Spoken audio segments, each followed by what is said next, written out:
All right, we are live. All right, y'all. Welcome to All Politics and Local America's number one political hip hop radio talk show. Y'all know if it's Friday, y'all know it's time for All Politics and Local. But more importantly, you know, if it is the third Friday, it's time for the Mayor's Forum. So we're gonna talk up first. Of course, it's gonna be our brother who's gonna come through, and we're gonna talk to the mayor of our beloved city, Newark, New Jersey, Miraz J. Baraka. I always like to kid him about the J in his name, for joy. So our brother will talk to him first, and then coming up after that, John, who we got? All right, so right after that, we have Keesha Eure. She is the new deputy director for Nice. public. She is the new deputy mayor for public safety in Newark, New Jersey. So she's going to come on and talk about what that means to be the deputy mayor for public safety and what that means for the prevention of violence in the city. She is a national leader when it comes to violence prevention. She speaks all over the country. They're nationally, they follow what we're doing in Newark. So we're going to have a great conversation on that. At 7:30, we're going to have Dina Sayedahmed. She is the communication manager for the Council of American Islamic Relations. She's going to be talking about fighting Islamophobia from here to Gaza. And at 8 p.m., we have Chloe Desir.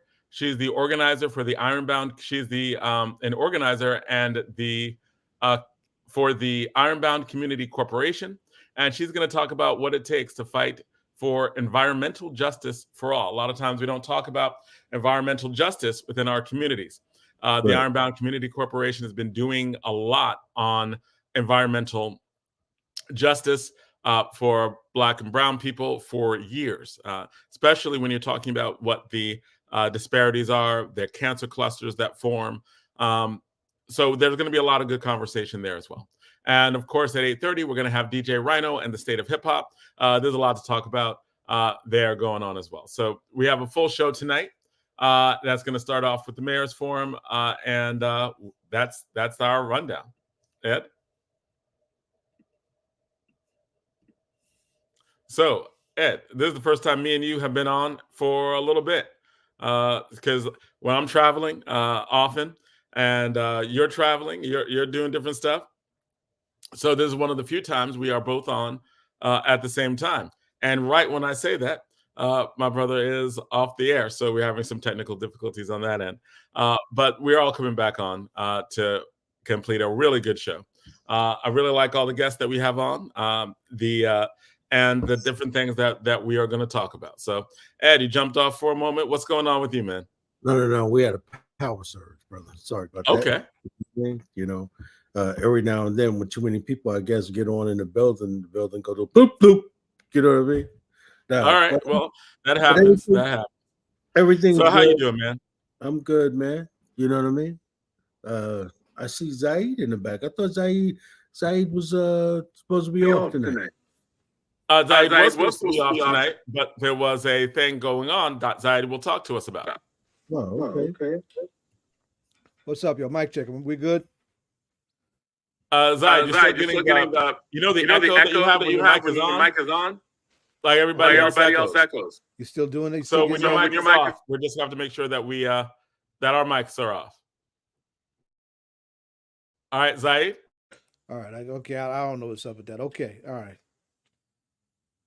You go. We already on. Okay. We're on. We're just putting you in the middle, right? Like you jumped on, so we just let you know that. And I apologize on the front, so I'll explain that as we go. Yep. But you can help give us a rundown of some of the guests as well. Yeah, loaded show. We have the new deputy mayor of public safety is going to join us.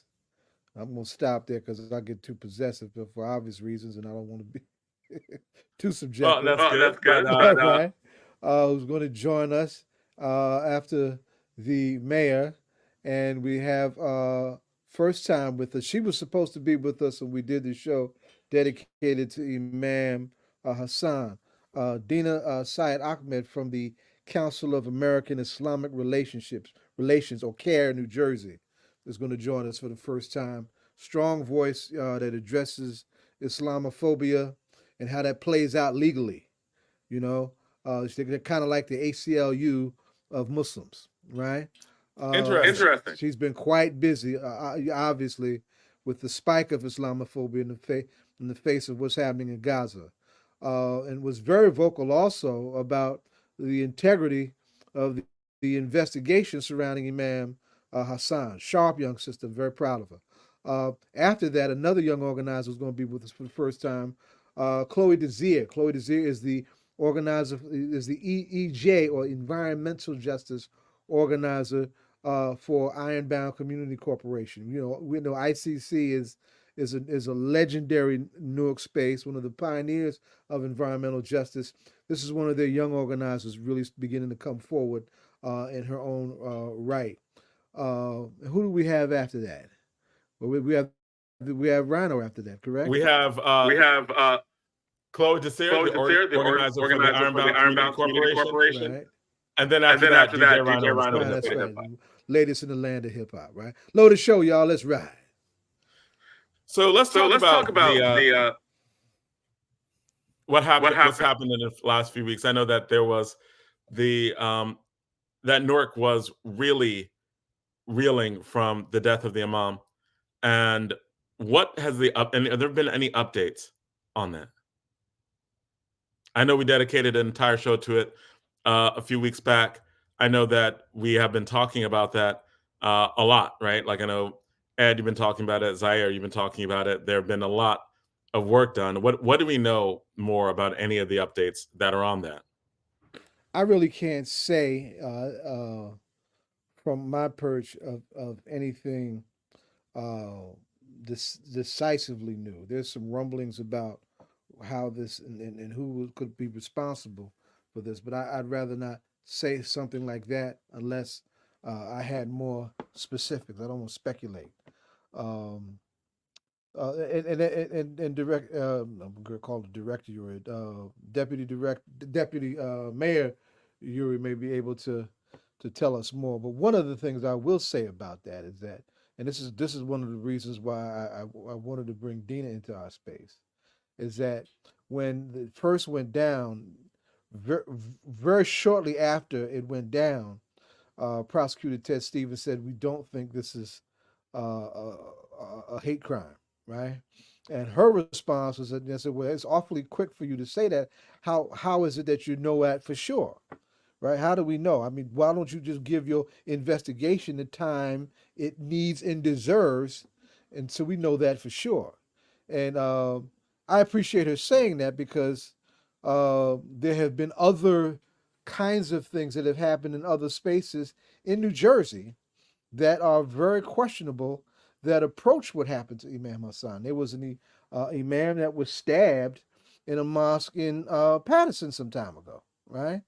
And while that may have appeared as a dust settle to have been somebody with a mental health issue, in a context of a very Islamophobic atmosphere, you know, you have to question those kind of things, right? And I'm glad that she raised the scepter of an investigation needing to have the integrity and time it needs to properly play out. We're hearing some other things. The streets are telling us that this could be something else that's could be very difficult and heartbreaking to deal with.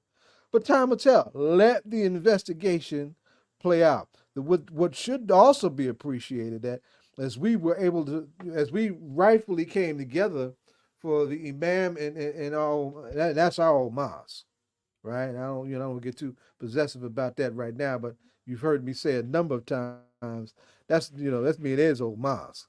I had the front door of that building for 3 years, right? But around the same time, there were 2 other killings in town, right? And of course, some folks raise, well, there's an imbalance in the responsiveness of the community and those responsible for public safety and community-based violence intervention with a response to the imam and not the same response for these other folks who are victims of violence, right? So there's a lot of work to be done, right? for all the good that we have done. We still have this record low, right, in violence in our town that we've been able to develop over the past several years. When it occurs, it is still traumatic. It is still deadly. It is still hurtful. It is still, it traumatizes whole neighborhoods, right? It is still very painful to deal with. So, I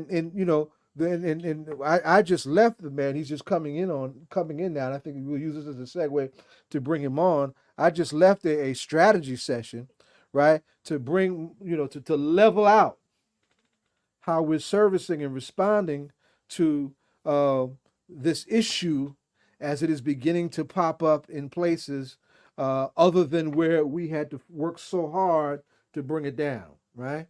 So, there's a lot to that question. So I just wanted to try and answer it in that way. Welcome. He's trying to unmute. All right, you are on. Welcome. Be here. Hello. Sorry for being late, getting my little ones ready. Come on. Aw. We are in Newark enjoying the snow day that wasn't. The snow day without a lot of snow. Right. It just tell you everything is unpredictable. These people try their best to predict it and they can't. Right. Absolutely. We don't mind. Kids don't mind. Teachers don't mind. So we're all good. I know that's right. We call it the first mental health day of the year. That's true. It's much needed, as much stress that people going through out here, with high prices and, the violence in their community and mental health and all the other things that go on in their neighborhood is much needed. Just wish that when they was taking the mental health day, they actually had some assistance. Right. Like some therapy. Right. Actually, with services that actually go toward people who need that mental health. Now, yeah, it's very true. Now that's something that you've actually been working on in Newark, right? Like, I mean, that's been a theme, really, and a lot of the Yeah, I heard. Yep, I heard Brother Zaid talking about it when I got on. I heard Brother Zaid talking about it.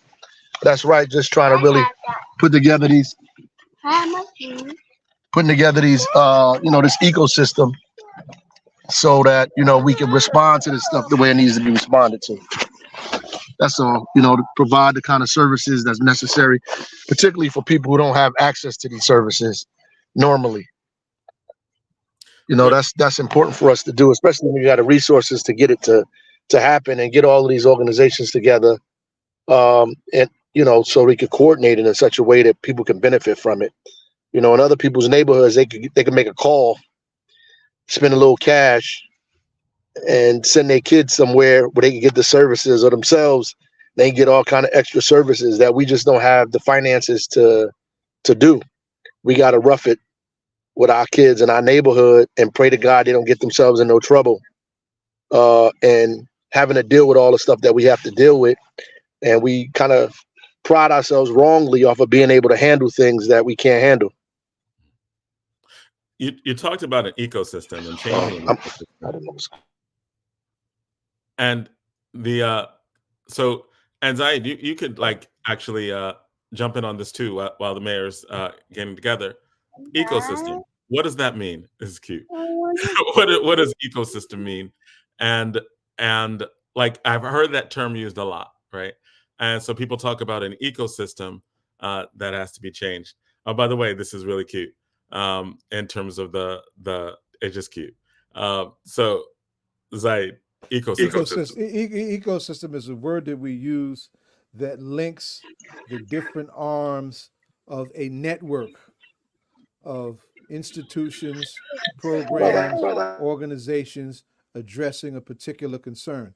We're talking about a community-based violence intervention network or ecosystem, and different players have different responsibilities of different lanes. The challenge to make things work is to bring coordination and ensure unity of purpose with all of these partners and all these players doing the work to maximize its impact and its possibilities for success.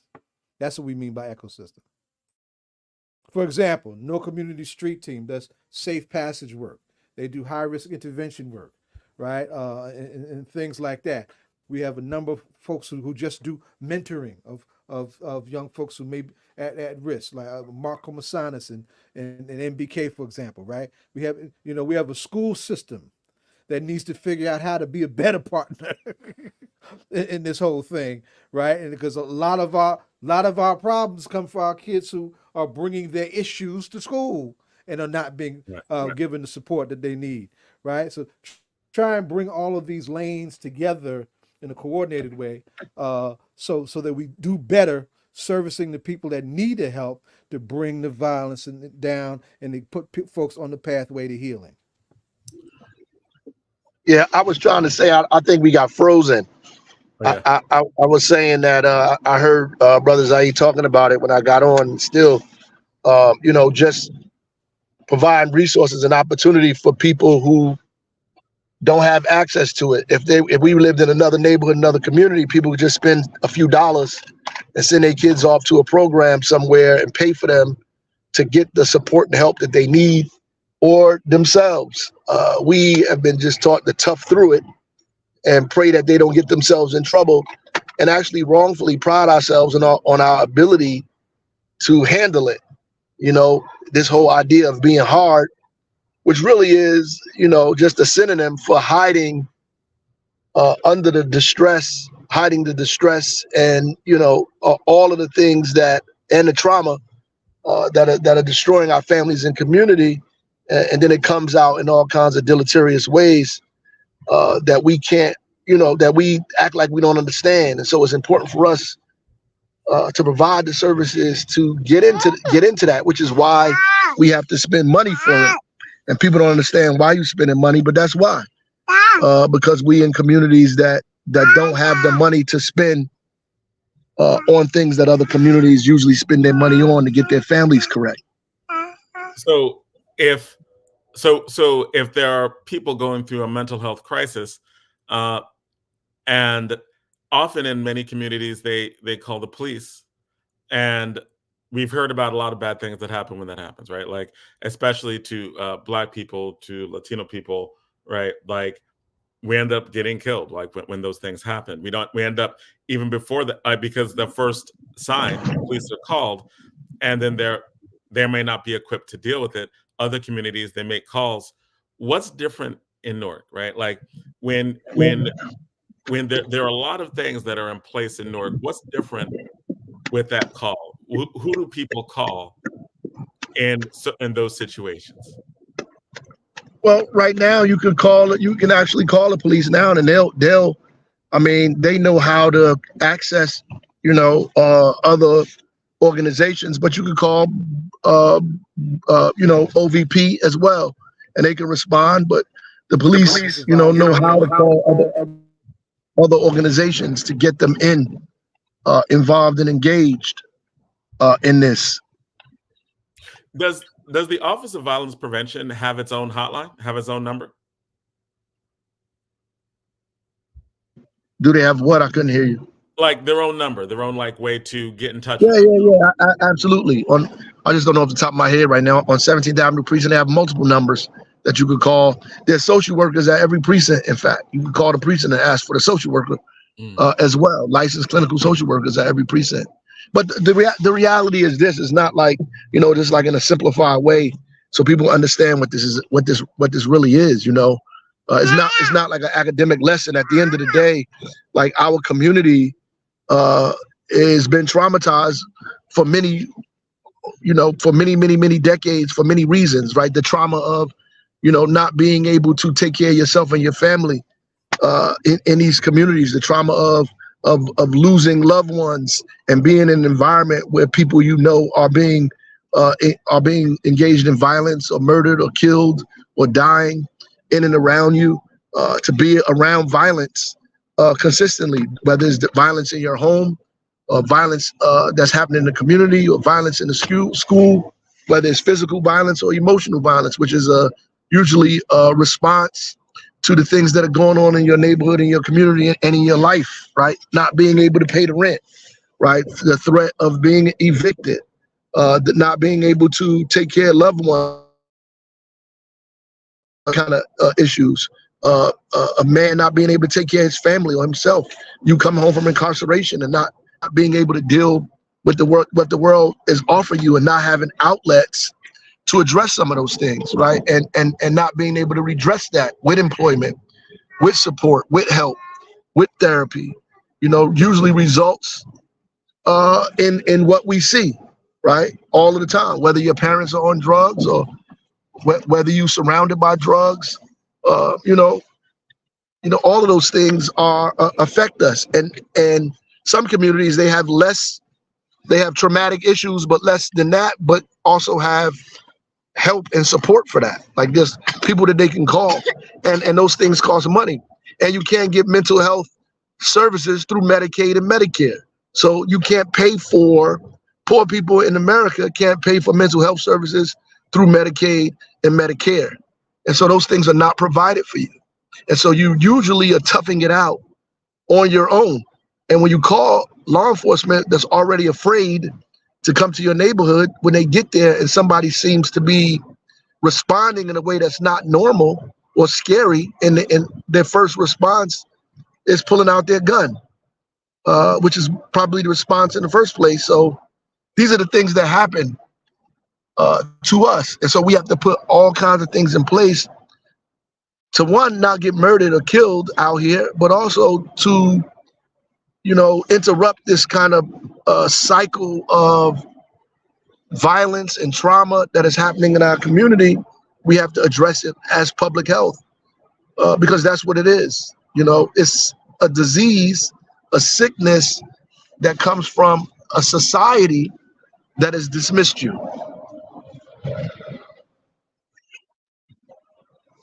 Jonathan, if I can add to that, because we had a victory recently, and we can talk about this more, with some other players. We had Raquel Roman Henry on from Salvation and Social Justice.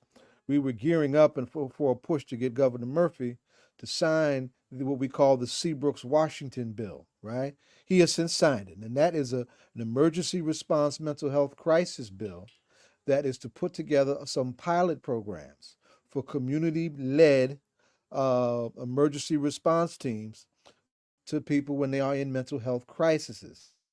It's an alternative to an armed police response, which in itself can be traumatic if it's not, carefully or properly done. And that's to save lives, like Najee's life was not saved, and like Andrew Washington's life was not saved. And those two cases were particularly egregious because in Najee's situation, he was a trained and certified violence interventionist for the Patterson Healing Collective, and called his people for help when he was in his crisis. He knew what to do. He knew who to call, and the police would not allow them to intervene and to help him.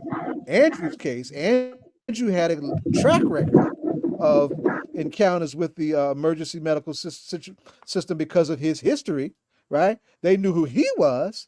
And again, there was the SWAT team overkill, we don't have all day kind of response that kicked in and senselessly took that young man's life. Those were totally preventable acts. So we now have something in our hands by way of a law to build out an investment into a needed service into our community, right? Building on what the mayor just said. It's an investment into our community around a critical needs service. And it builds upon the work that we've done with our own community-based violence intervention programs. It helps give us another leg to take this up another notch. And absolutely. I was going to say, yeah, it seems like, Mayor, the thing that you and Zaid have been talking about for years is just recognizing what our community has been through, what is going through, and create responses that reflect that. Is it really that? Is it really as simple as like the concept you're talking about, recognizing that we have, like, part of the reason why we have the problems that we have is that we have a traumatized community that is dealing with things that they need help with? Yeah, I mean, absolutely. At the end of the day, the way we respond to things is the way we think about them. Reason that the way that it is now believed that should be attributed to people, to races, to genetics, to individuals, and not to society and environment and things that people have gone through. And that is because white supremacy has organized these institutions in that way to make people believe that these things are going to occur no matter what you do, which is why all of the money is put in one area and ultimately designed to protect other people from you. Right? So, which is different than a public health response, which responds to this thing as a disease, and how we begin to resolve it, like we did COVID. Like, we just didn't set up an island and let people die from COVID. Obviously, it becomes a social kind of situation that we have to begin to do things socially and medically and psychologically and culturally and with information and prepare people to prevent this thing, because we know that it can spread to anybody, no matter what their nationality is, no matter what their race is, no matter what language they speak or where they find themselves. Find to people based on their race, and that's important, and for us to understand that, because there are people who believe that, who are not just in right-wing organizations. There are people who believe that supposed to be moderate and liberal, right? Who believe these things, and they organize their institutions and engage in this way. And so it's important for us to change the entire model of how we address crime, to address it in such a way that we know it's a communicable disease that can be passed around based on the circumstances that people find themselves in. Right? That's just the reality. And if you do that, you make yourself culpable for the situation that's going on in these neighborhoods, and so you have to take some level of responsibility for what's happening in these communities. And most people don't want to do that, because when you take responsibility, then you have to offer remedy. And people don't want to put in those resources to provide remedy, right? And on that issue of like changing the national culture, you've actually been in conversation with the Biden administration on these very issues, right?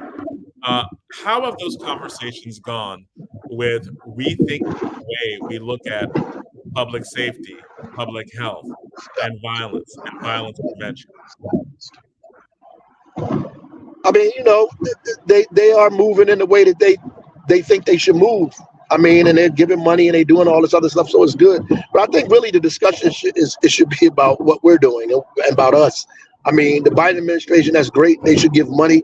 I think nationally they should change the culture of what's going on. But our authority and power lies in what's going on locally in this county, in this state, in this city. We should be trying to get resources from them. But ultimately, the growth of what we're going to do is going to come out of how successful we are here, and how we're able to spread that throughout the country, right? And a national movement around this is going to come from grassroots organizations and people that are working in their community that are linking up with one another, which makes what Keesha doing that much more important, because now you can link that up to what's happening in Memphis and Chicago, you know what I mean, and in Oakland and East St. Louis and all these places. And if those things happen and violence and crime is reduced, even given the situations that this country is in, with the economic stress and the mental stress that's going on, if we could put a handle on what's going on, then that's even more evidence that when those tides turn, when we fix those tides, that we're able, to do even greater. And not only that, when you provide help and remedy for the people in your community, they begin to trust you more, and it's easy to organize them around other issues. Right. And that becomes incredibly important. If you're going to lower the violence and killing in my community, then when you come and start talking about rent control or, jobs, or we can help even lower it more if we get more jobs.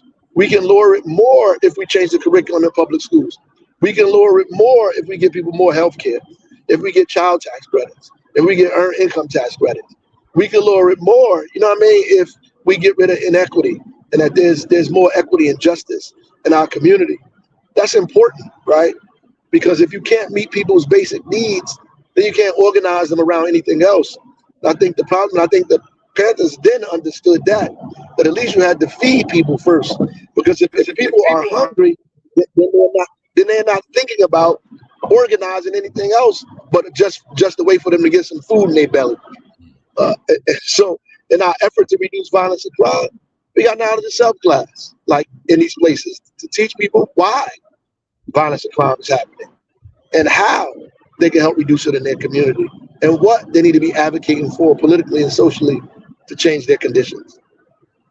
And let me add to that if I can. I want to acknowledge some folks who are in our ecosystem who have literally been to the White House, like Al Tariq Best of the Hub, like Keesha Eure and some of his team at the Newark Community Street team, right? Literally been inside the White House at the table having these conversations.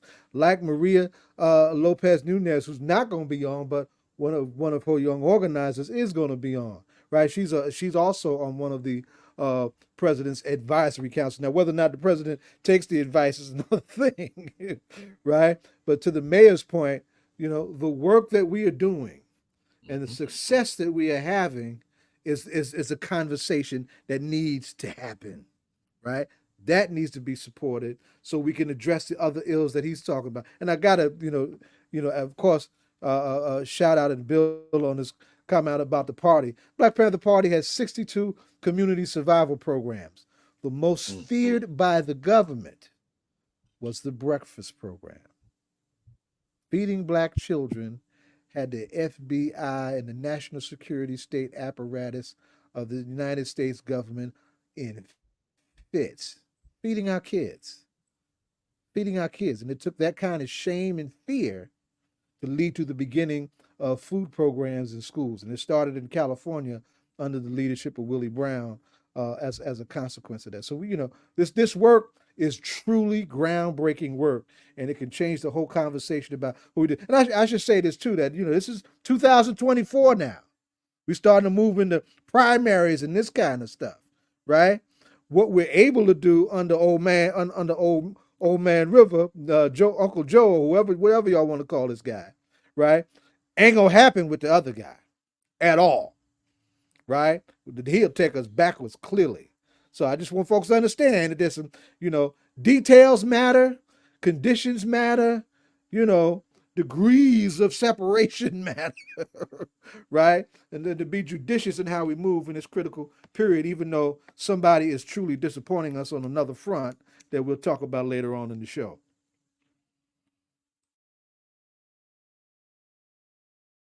He's muted. I know he's trying to respond.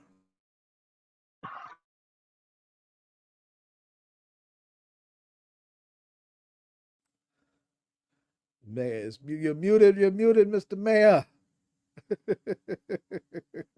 I said we can't. I said absolutely correct.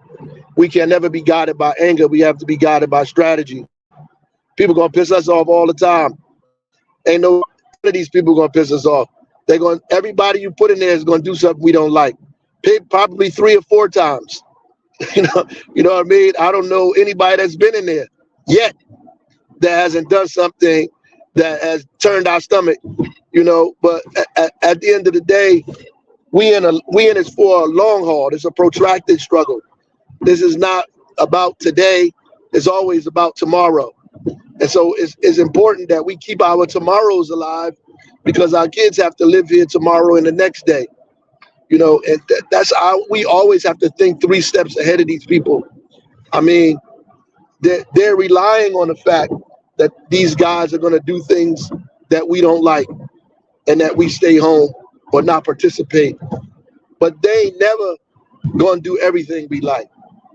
Never. And in fact, in some instances, we got to struggle against them. I mean, that's just a fact. It's undeniable. Unity and struggle. That's right. It's undeniable. You're gonna have to fight these people. But you know, ultimately, you know, you just have to understand where you are in struggle and what you're prepared to fight and where, you know, and where you are in this space. Like, do I wish we had other kinds of choices and people? Absolutely. We don't. And we still live here in this space, trying best with our radical love, as Cornel West would say, loving people who don't love us in return. And, you know, because it serves our interests, you know, clearly. And so we just have to do that. Like our fight around violence intervention is our effort to stay alive. Ultimately, that's what it is an effort of us to stay alive, to keep our children alive, to keep our communities viable and healthy. I mean, because if it's an all-out issue, all our troops be killed by each other. We got to keep people alive. We got to keep people sane. We got to keep well, right? And this is an opportunity and effort to do that. And if you don't see it that way, then you don't understand the real power of this work that you're doing. You're turning people who were once adamant about killing their brother into adamant about saving their own life.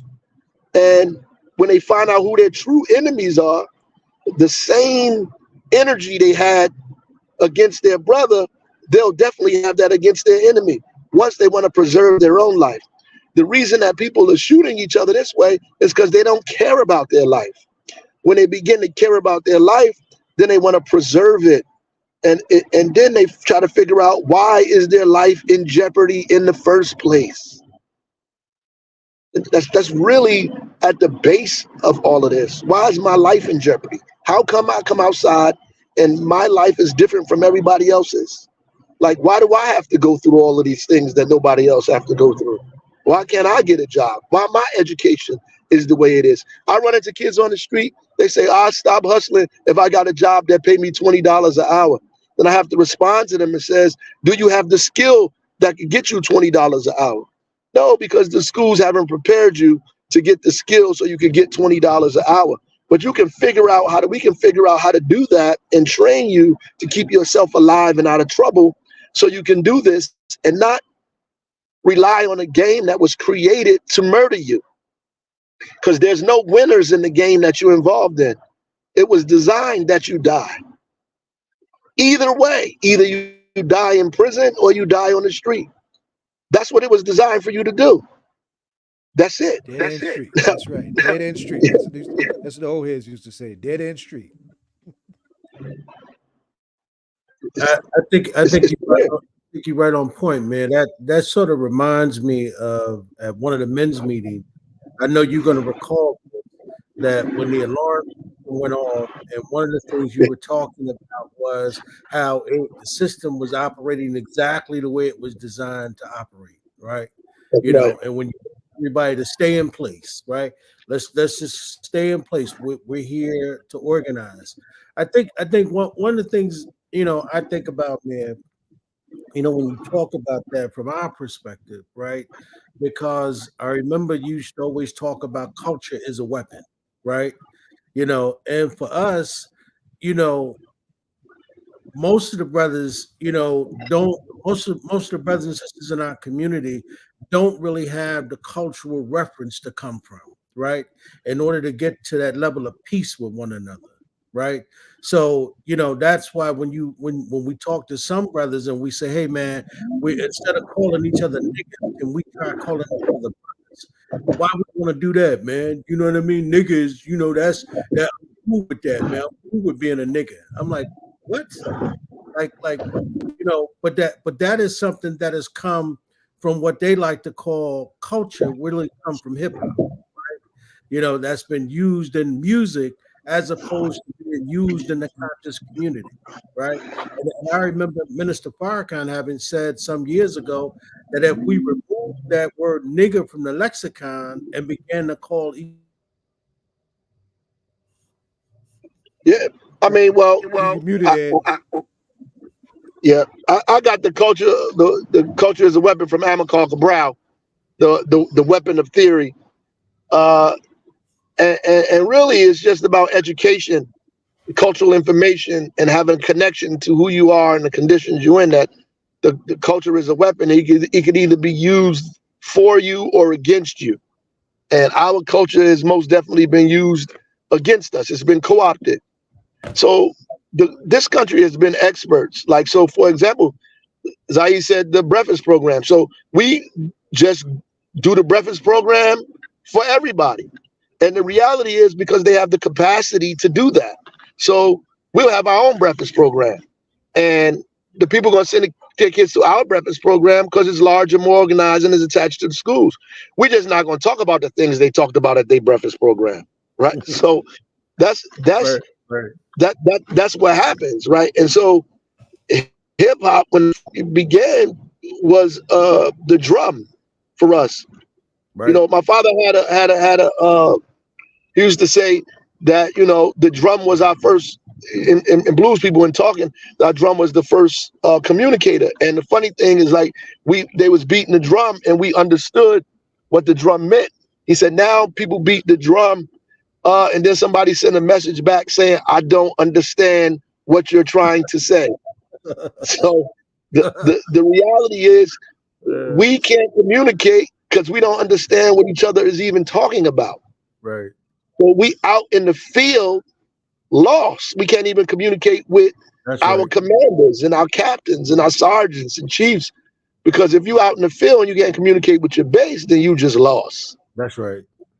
You're behind enemy lines. And so there's a lot of people out here lost behind enemy lines because they can't communicate. They don't speak the same language we're speaking anymore.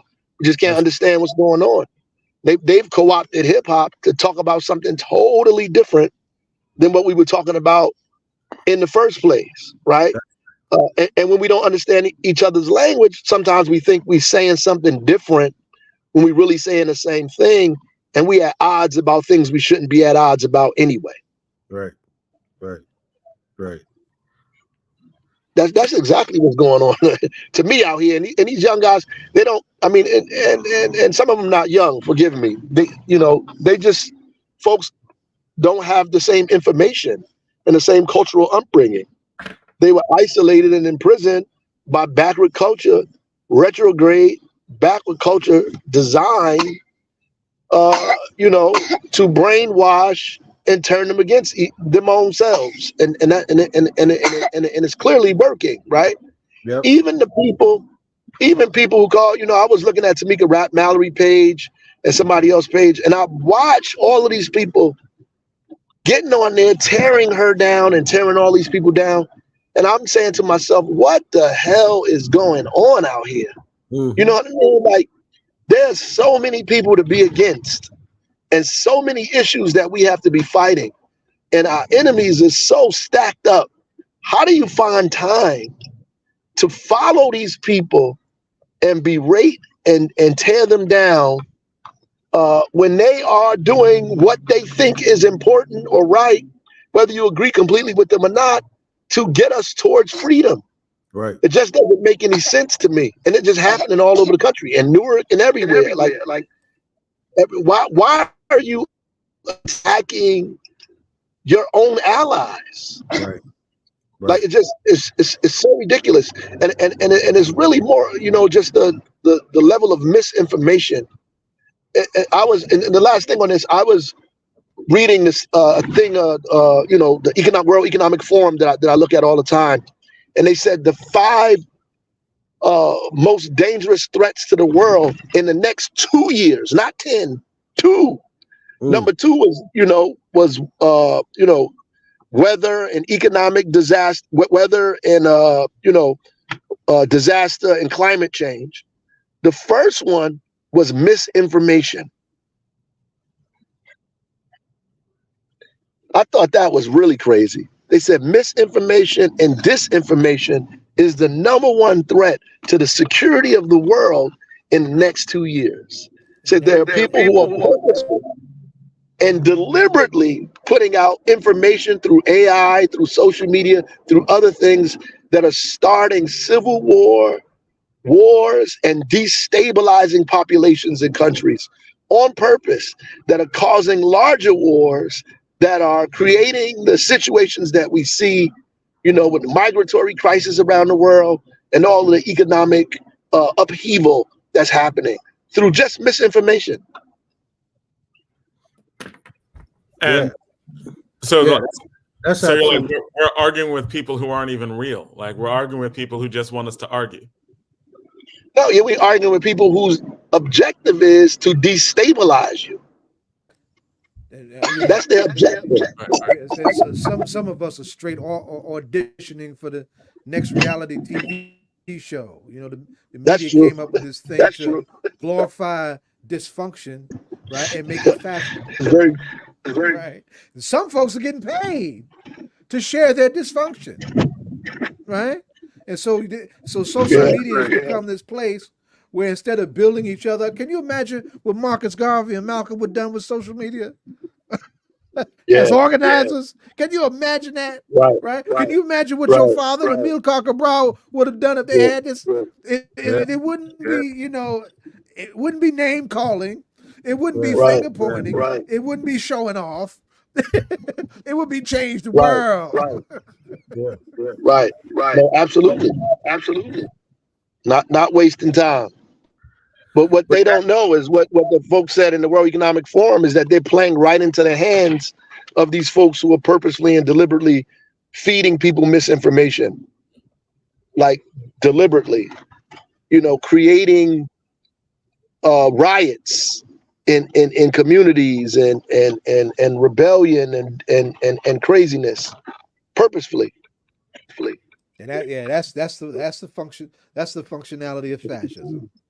That's the thing that Dr. Carr says. He says that one of the major issues with Black folks in our community is that we have low information, right? That's right. And we really need to find a way to get back to, I remember when I was coming through, in Newark, young, all the old heads, who were conscious used to go around and they used to say, "What's the word?" Right. And the word wasn't something negative. The word was passing the word about something conscious, right? We don't do that no more. And I think that, we've got to get to the point where, and I think that, man, I think that from the OVP's perspective and organizing all of the organizations and because I mean, I come from that old spear of unity, us being unified, right? So I'm with that. I want to see our people in unity because I think that the way we beat our enemy is that we unify on whatever level that might be, right? We've got to find a way to come together, and so I think that that's how we get to being able to change the trajectory of whatever our enemy may be planning, right? I think it's got to be about us unifying and coming together with people, that want to work in that particular area, man. And I hate unconsciousness. I hate that with a passion, right? And I'm not saying those people who run around, man, talk about, "Oh, I'm woke." Now, I'm not talking about those folks, right?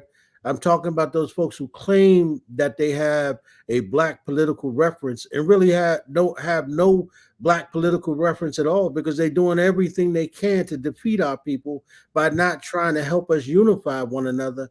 Instead of that, they're tearing us down. So I think that from what the OVP in our community represents, it represents to the world as it represents that, right?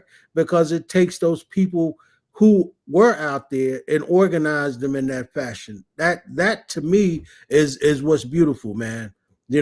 Because it's Black and it's strong. right? And that's what it represents. But man, I wanted to ask you a question before we run out of time. We lost one of our queen mothers, man, right? Viola Plummer. Yeah. And Yeah. I know how important D12 was. All of us coming through. I wanted to get your vibe on that, man. Yeah, man. It's, to me, when I saw it, it's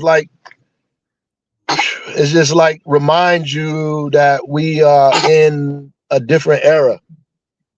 That is the end of a serious era, and it's also worrisome because, like, some of these people, like, there is no replacements for these people. Just their commitment, their energy, their experience, their understanding. Like, I remember D12 and everybody that came out of that, whether it's Erica Ford or any of these people we dealing with today, was brought up and raised by those people that have the same level of fire in their belly and the same force. And interesting enough, Erica Ford is organizing around violence prevention in New York, the same thing we doing over here.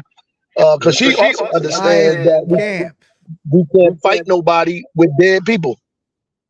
So, at the end of the day, like, when I think of D12 and Viola Plummer, I always think of seriousness and people you can count on. Yep. Which was interesting is, like, even if there was disagreements between people and organizations, you knew if you was somewhere in New York City at a rally or anything else, D12 would be there. And if D12 was organizing something, it was something real and serious and not foolish. And if something went down, then people would have your back. That's 100,000%. Like, all of those folks over there, whether you're talking about Viola Plummer, Abu Badinka, Sonny Carson, all of these people, Herbert Dartry, all these different organizations and folks over there, they was in the middle of it. Yep. I mean, in the thick and thin of it. Yep. We need organizations like that are not just interested in being seen, but interested in moving the needle, right?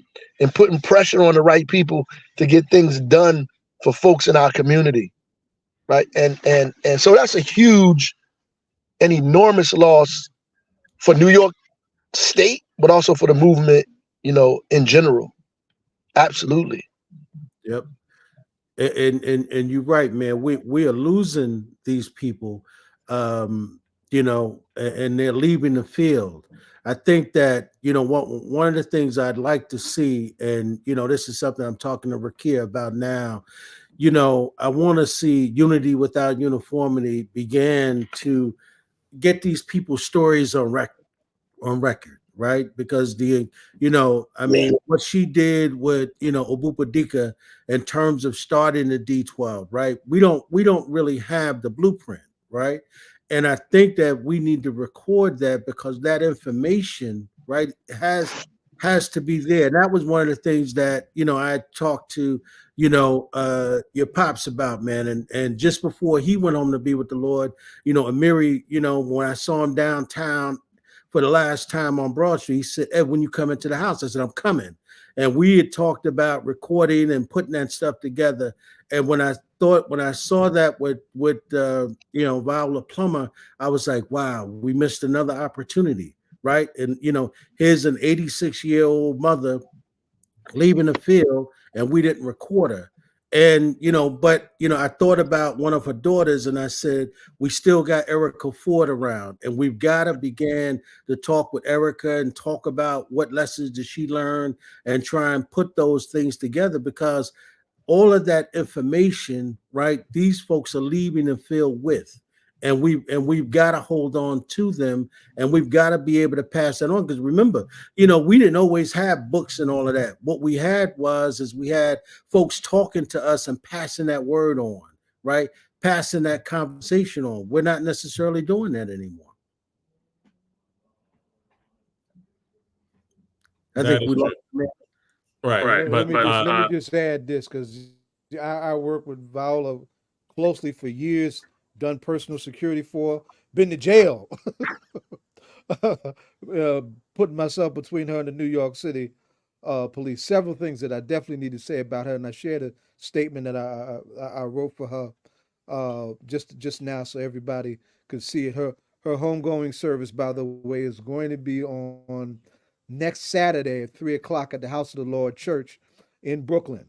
And let me Malcolm size this conversation for a minute. First, Viola is a survivor of Rudolph Giuliani, the prosecutor, the fascist in waiting for Donald Trump, right? Used the law to go after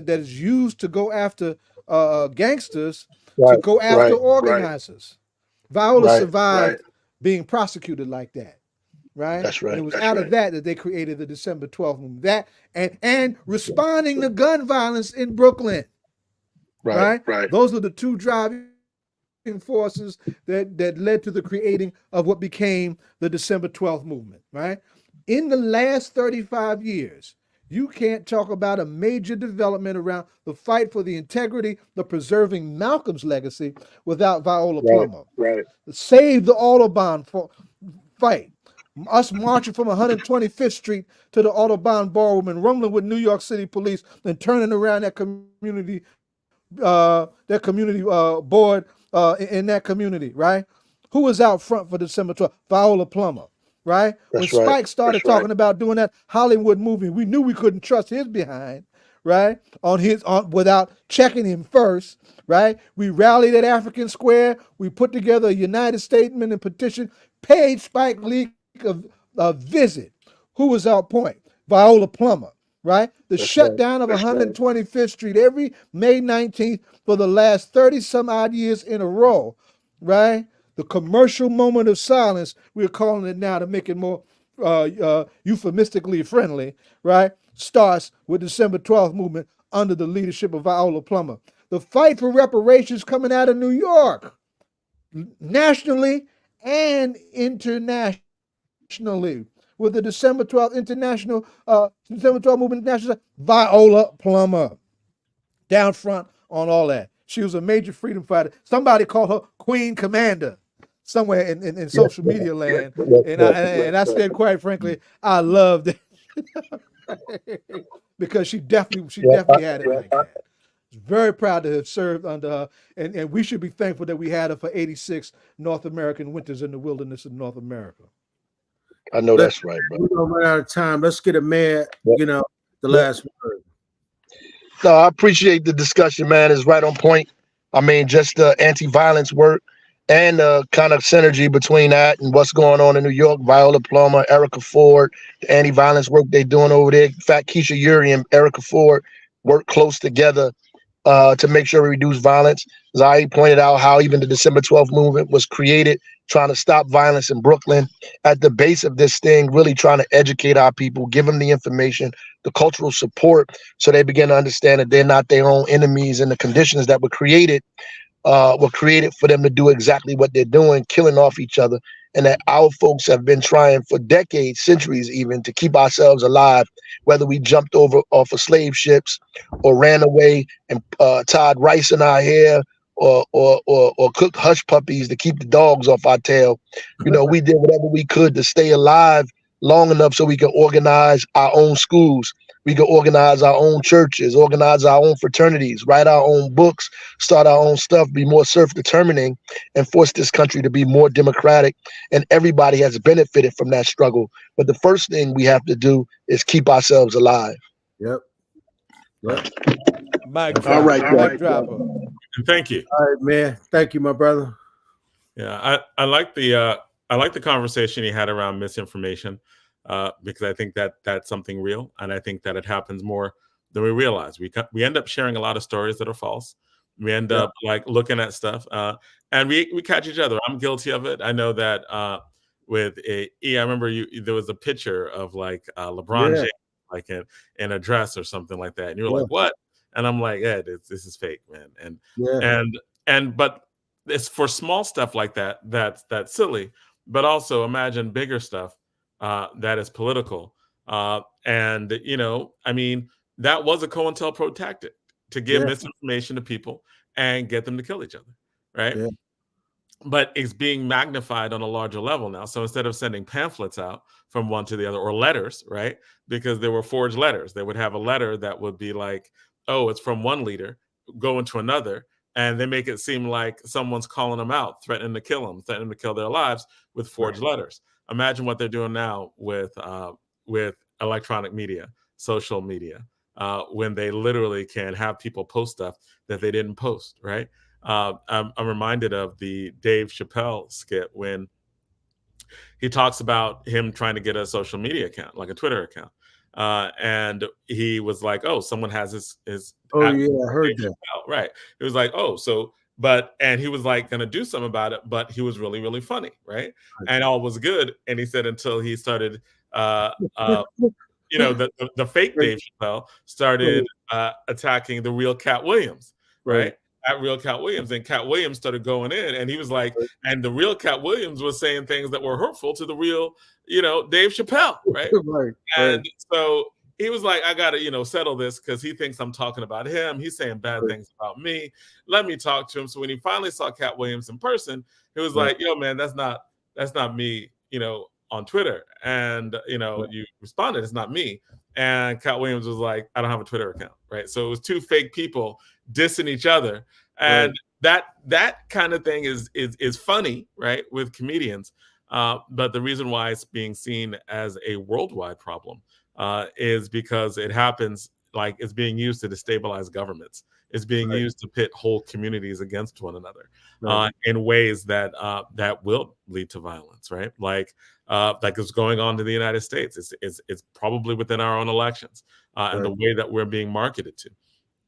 And there are ways to do that. Like, I'm a debate coach. One of the things that we teach in debate, and I recommend everyone take debate classes, and debate classes that teach you how to deal with evidence, is because we teach all evidence must be clear, transparent, and verifiable. We have our next guest on. Verifiable is an important word. I got to jump in. Come on in, daughter deputy mayor. The new deputy mayor. Congratulations. Yeah. Congratulations. Yes. And it's the deputy mayor for public safety. Can you tell, because I know that there's a lot of jargon, or there's a lot of conversation between public safety and public health, and public safety and public health. You're the deputy mayor for public safety.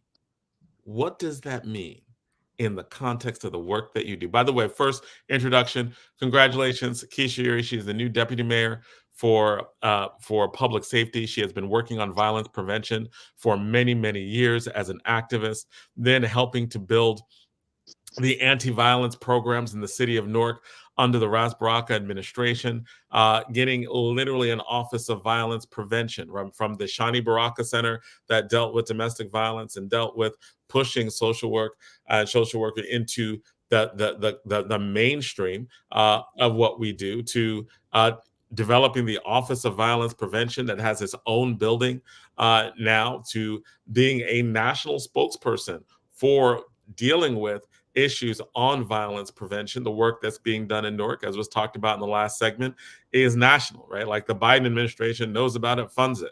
The state of New Jersey has an Office of Violence Prevention based on the work that's been going on, like in Newark. And so, like, a lot of the work that you've been doing, Keesha, has been nationally groundbreaking, saving people's lives and teaching other people how to do it. Congratulations on being here. Keisha, you can just go ahead home now. Yeah. and don't forget, and all while also making sure that she teaches us, while doing all of the work, that we still take care of ourselves while we do the work. Yes. So let me say right on. Normally Saeed that give people resumes. Now it's the man John that gives your resume. So you can go home. She's such a wonderful guest and wonderful record.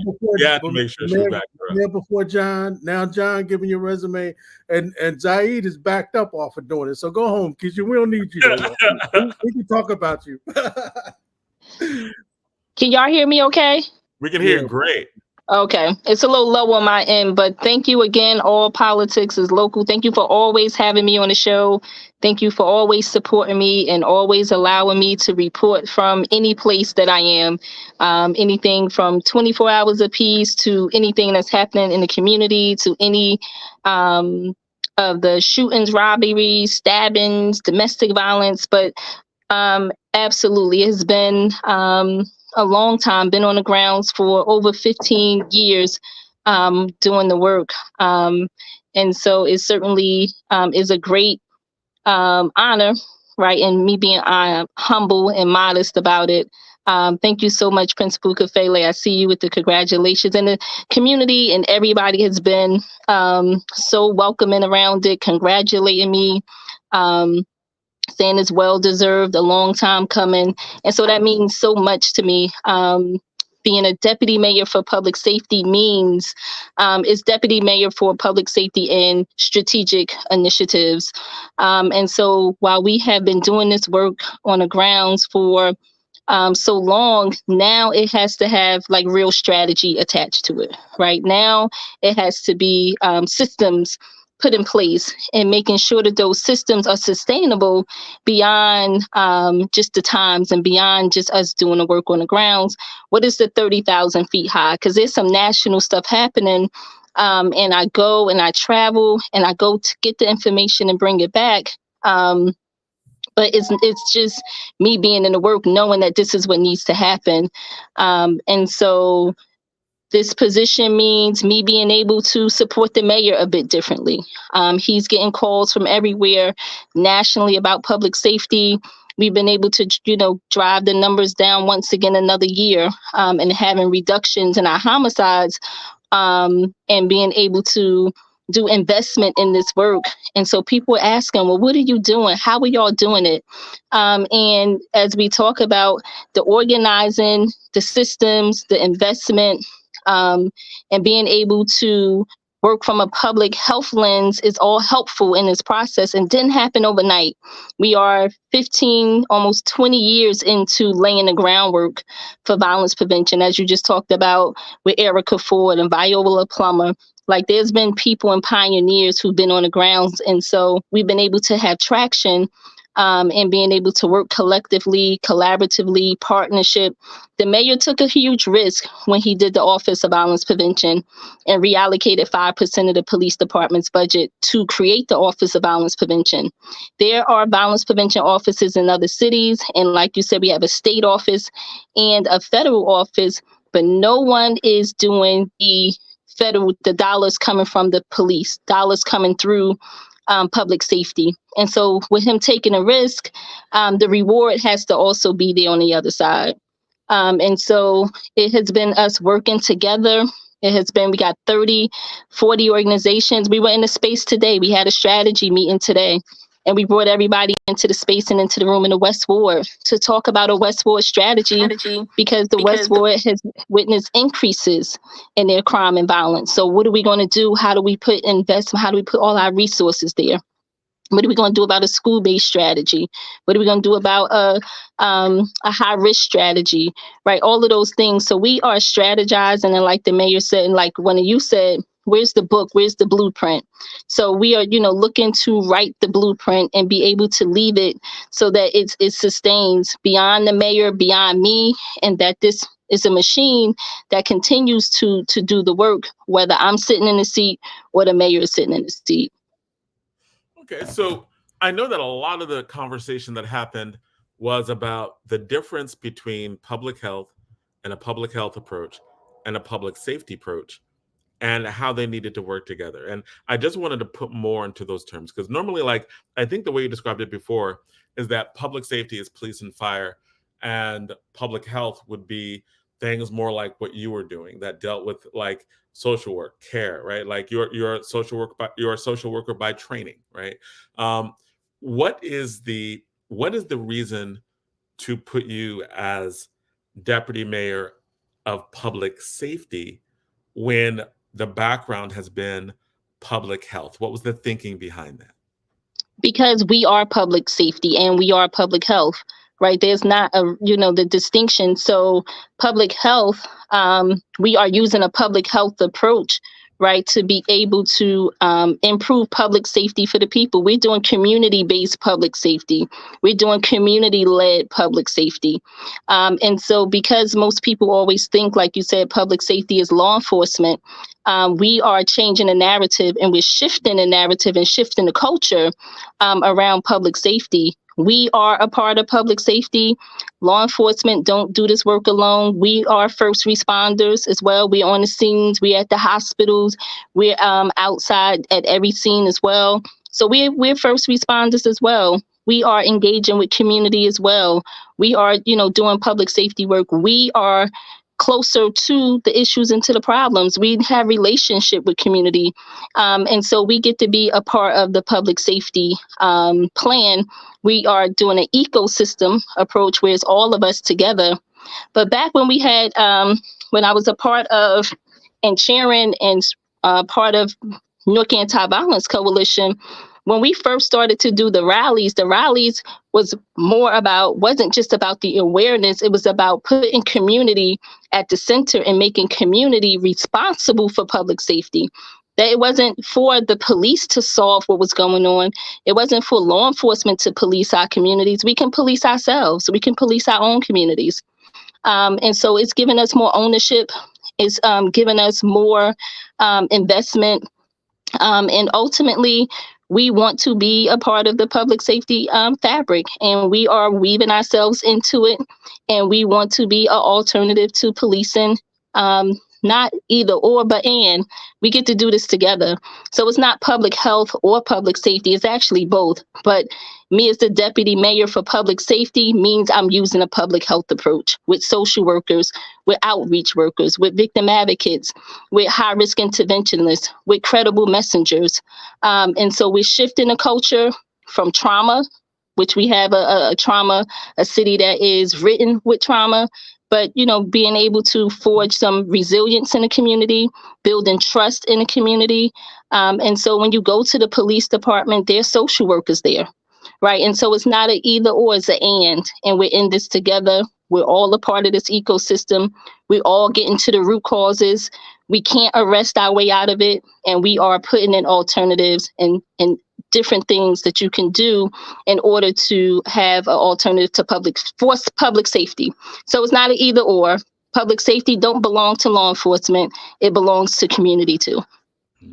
And Deputy Mayor, I think about, when I have responded to a scene and you hear a shooting or something's going on and you get to that scene and there's a lot going on. Like you said, you have a team that responds with you, and it's a very sensitive time because people are hurting, their feelings are really there, and it's a time where you can minister and do a couple of things. So when you have these scenes going on, you had a couple of things going on in last couple of weeks. What is the approach, how your team responds to these scenes?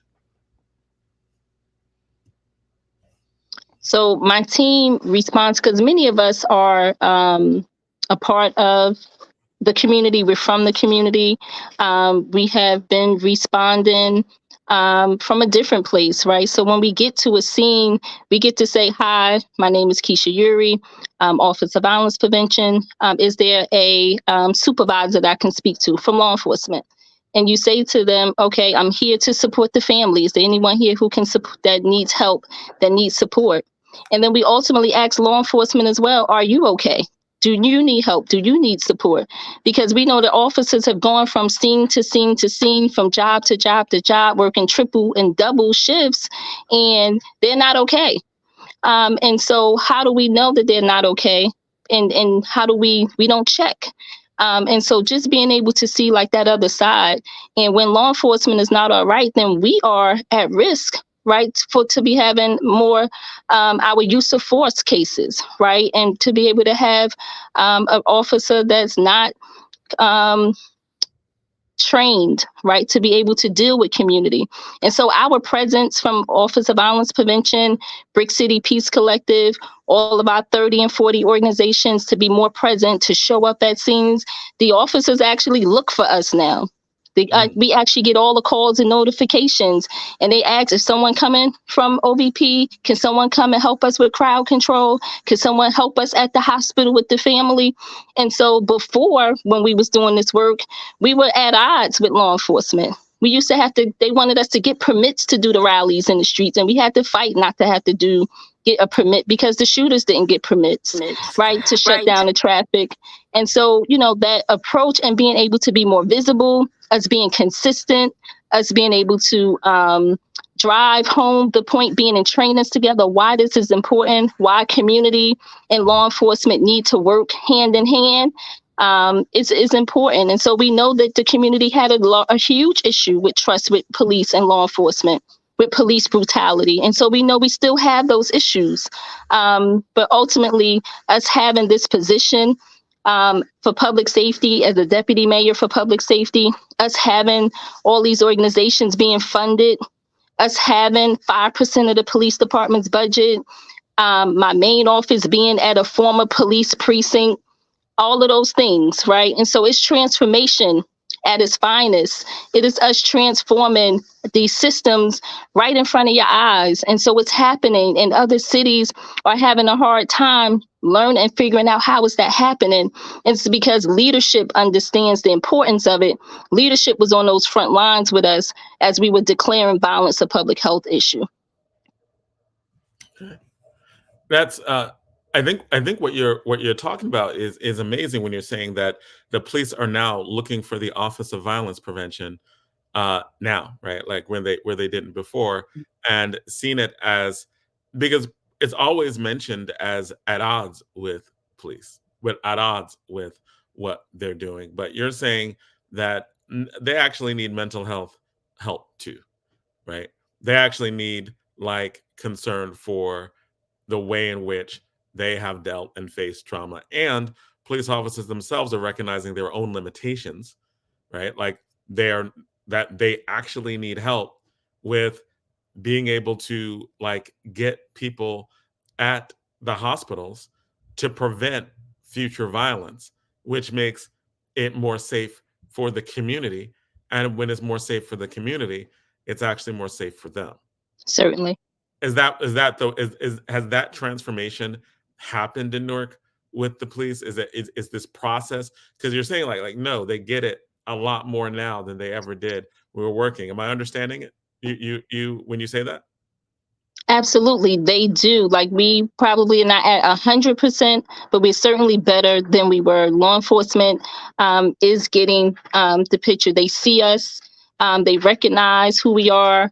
They utilize us. They see the value in us. They see the value in a community-led approach. They see the value in community being present. They see the value in social workers, incredible messengers and outreach workers and mediators, and us being present. They see the value in being in trainings with us. Right. So there's some trainings that happen. They see the value in having relationship, the community service officers, programs that they do, they invite us to, we invite them to ours. So there's more collaboration and partnership happening than there probably ever was with all of the organizations that are now funded, that's at the table, for them to have options, because they don't have to be the social worker. They don't have to be the DCP&P worker. They don't have to be the person to figure out everything as law enforcement anymore. They have partners and they have help. Before, they had to be everything and do everything, and then they no longer have to do that. Is there a little moment, like, is there a story about just a moment where that change took place? Because there was, when you started, there is now. Is there any moment that you can point out, any story that you could tell us of where it shifted with a key person, a key moment? Does that exist? I see Baba Zaid shaking his head over there, and you can jump in on this as well, because Baba Zaid is in the work for Newark for Accountable Policing, but also for EJUSA. But this has been ongoing. So I don't know if there's like one key moment, but I think that when we had the George Floyd protests, and, there was a rallying cry around defunding of the police. And we know that nationally cities were being burned, and cities, there was like graffiti and all sorts of things happening in cities. But when it came for us, Larry Ham had his rally around police brutality, and we had over about 15,000 people that came out, and we didn't have the amount of violence and different things that happen in other cities, but we had outside people who came to disrupt our city, and they were ultimately in law enforcement space and trying to fight law enforcement and create an issue. But it was community that stood up and said, no, y'all not going to do that here in our city. It was community that said, no, y'all going to leave our law enforcement alone because they're not like the other ones. It was community that protected law enforcement. And, we didn't have the amount of issues that other cities had because community understood that we didn't want our city to go up in smoke again, because we knew what that was like from our 67 rebellion, and we still have the residual effects. But we also have our spirit of activism and our spirit of loving our city, and we're not going to allow outside people to come here. These are our law enforcement folks. We can fight with them, but you can't, right?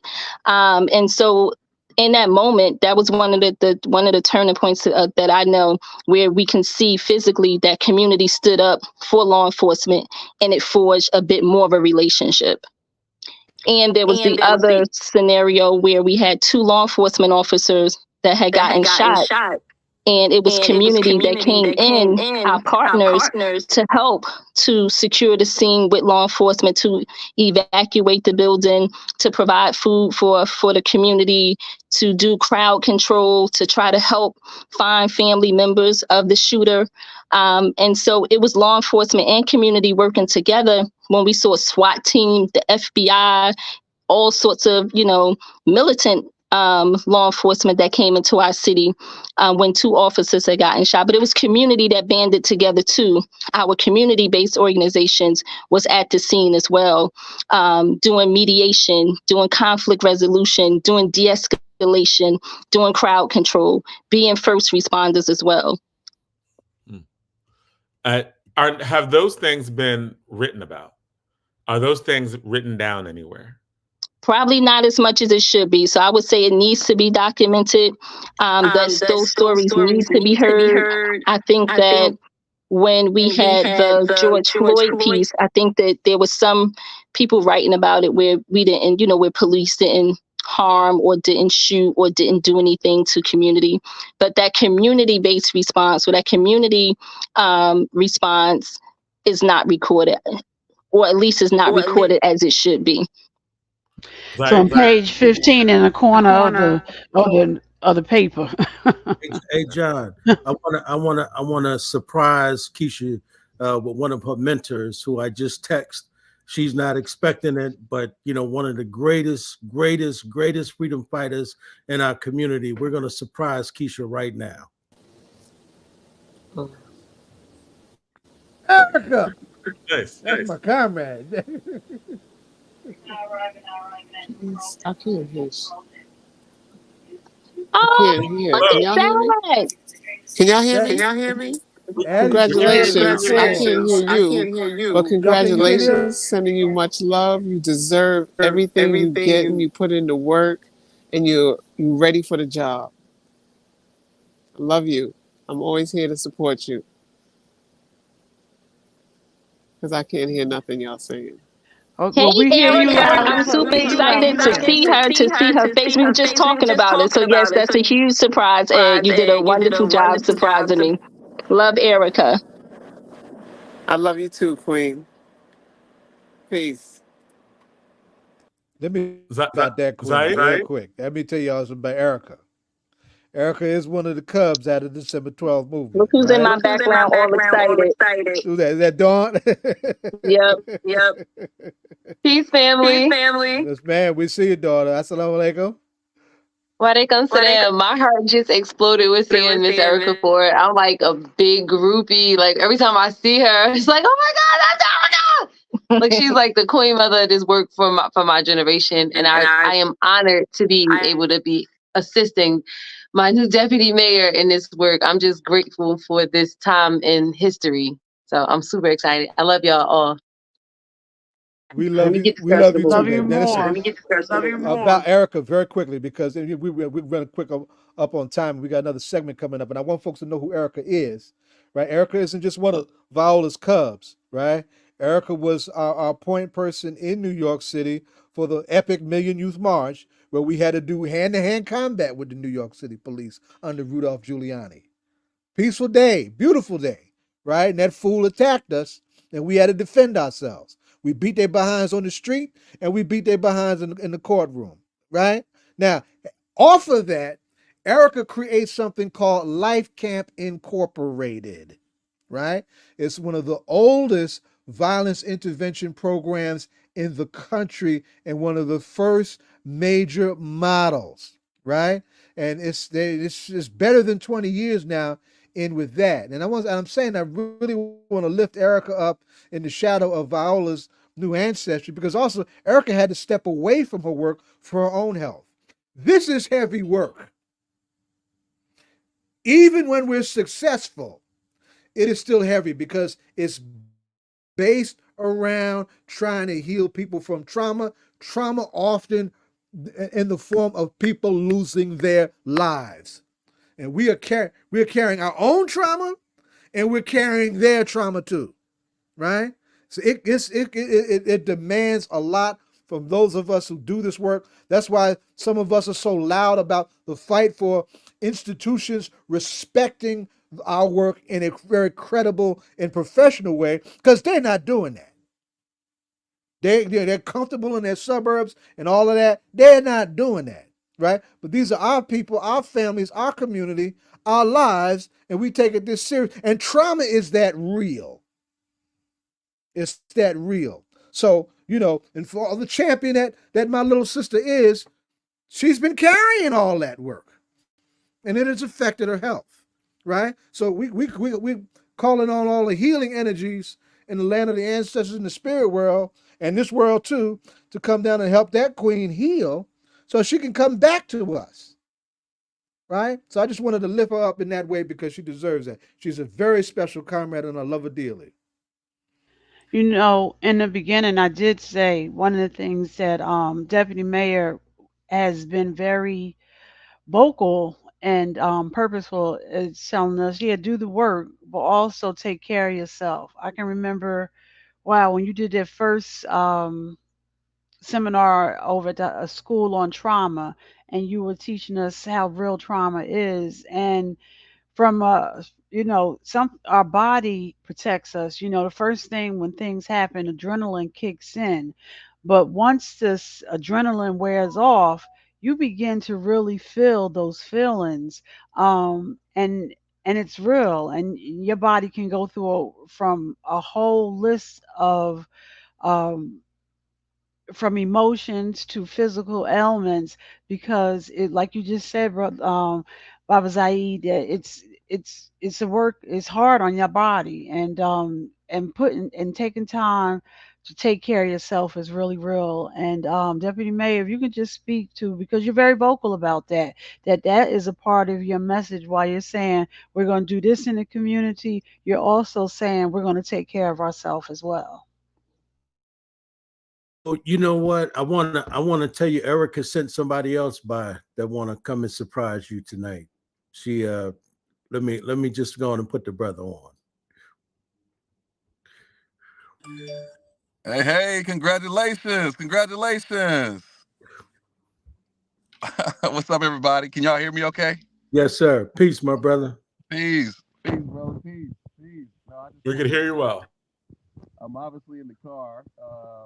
Y'all are full of surprises tonight. I certainly know who the great brother is. This is Mr. Greg Jackson. He is holding down the work federally at our OVP at the federal level. But we have been in other spaces. I'm super proud of him. But yes, y'all full of surprises. Erica was an excellent surprise. This is a great surprise as well. Shout out to Greg Jackson doing the great work at the White House. Yes, well, Deputy Mayor, bringing greetings from the White House Office of Gun Violence Prevention. We know that the way that we address this problem. Greg, we can't hear you. At least I can't hear you. Is the sound? Uh-oh. The sound is off. I can't hear him. You went lower. You were really Oh, good can y'all in hear the me now? beginning. Perfect. Oh, yeah. Perfect. Yes. Okay, have my hand on the mic. No, I just wanted to congratulate you and bring greetings from the White House Office of Gun Violence Prevention. The Biden-Harris administration knows how critical it is that we have leaders in our communities that know firsthand what the impact of gun violence is and believes in investing in those most impacted, and knowing that the way that we get there is by empowering our communities, empowering our leaders, empowering our survivors, while we take bold action to keep guns off our streets. And I'm just so excited. I know you are a huge leader and been a huge leader in this space for such a long time, and we're just so inspired. So I had to jump on here. I'm literally driving home in the snow, but I had to pull over just to congratulate you all. And it's just such a bright day for the city and frankly the entire state. And so just want to congratulate you again and just let you know that you have friends in the White House. We got your back. We're going to make sure you all get as much support federally as possible, because we know that every day that you're successful, we're saving lives, and frankly, we're making America safer. So, congrats again, and thank you all for having me here. I'm inspired, and I got a lot of cousins out there in Jersey too. So y'all taking care of my family, so I appreciate that. All right. And we got to get you to come on the show and have some time with us, young man. For real. Sir. Talk about Yes, the Federal sir. Office of Violence Prevention. So that's a conversation we need to have. We really appreciate you taking the time out to join us and to lift up my dear daughter. We appreciate it tremendously. Thank you for your time. Absolutely. No problem, y'all. Peace. Greg, Keep thank up the you so work. much for coming on. I will see you next month at graduation. Yes, ma'am. Yes, All ma'am. right. All right. See y'all soon. So All right. now you got to tell us what the graduation is, because us, regular Negroes, we don't know what that is. So I am a part of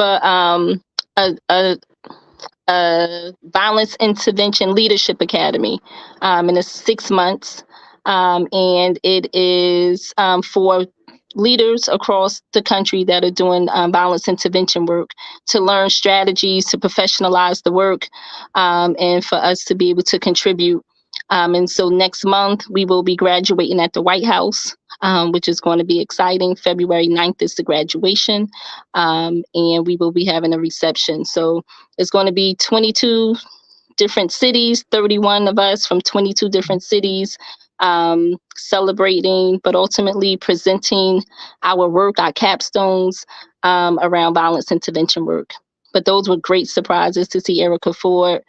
Erica is a part of the Leadership Academy as well. We went to New York for 1 week to study how she does her work and to learn her strategies in New York. And next month we'll be in DC. We were in Oakland and in Chicago. And so we learned from different cities the work that they're doing, how they do the work, and how to bring it back to our cities, and professionalize the work. You know, I want to go to Chicago. Let me just say this, Keesha. My phone is blowing up. Everybody wants to jump up on. I'm telling them we're out of time right now, but we're gonna right here. We're gonna do something else. But everybody, a whole bunch of folks just want to say congratulations. But one of the things I want to just put in your ear, we're gonna, Rakia and I are talking about putting together something for Erica, right? Right.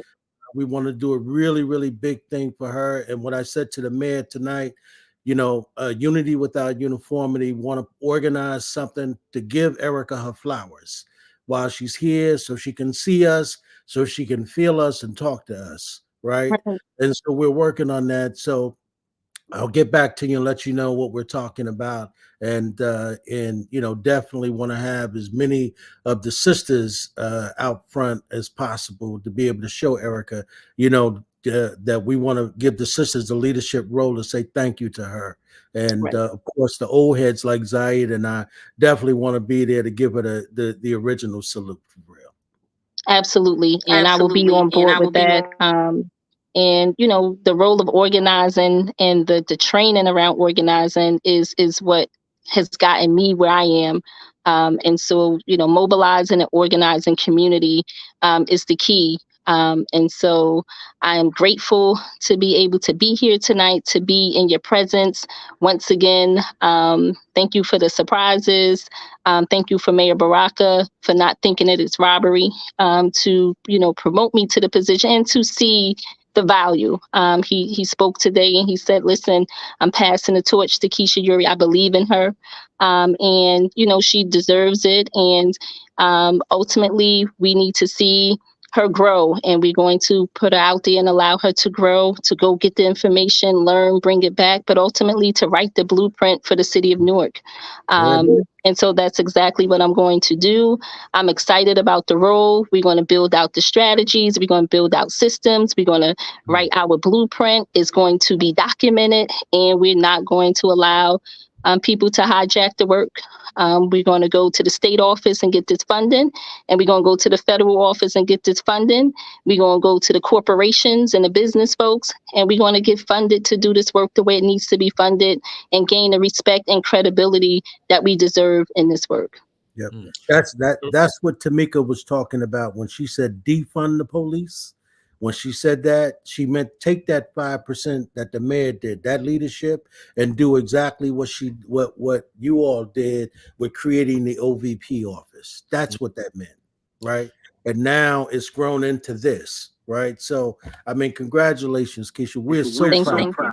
Absolutely. We're so proud. We know we got to give you to the world. We'd love to keep you to ourselves, but we got to give you to the world. But we'll send this message. I know Zaid to stand with me. Y'all put your hands on Keesha. Y'all got the Newark brothers y'all gonna have to deal with. So y'all better check the process as she moving around the world. And you got to come back and report on all these different cities and the things that you learned, right? Like we could literally do an entire series of interviews just on that, right? And we should. Where and how does it manifest itself when it's brought back? So thank you for coming back again. Thank you for coming back so often, because this work is so important. Important to our program, important to all of us as individuals. So thank you. Thank you for having me. Thank you all for your leadership and your guidance and your support. All politics are local. All politics are local. And as we transition, Keesha, Dina, did you want to say anything to our deputy mayor before she leaves?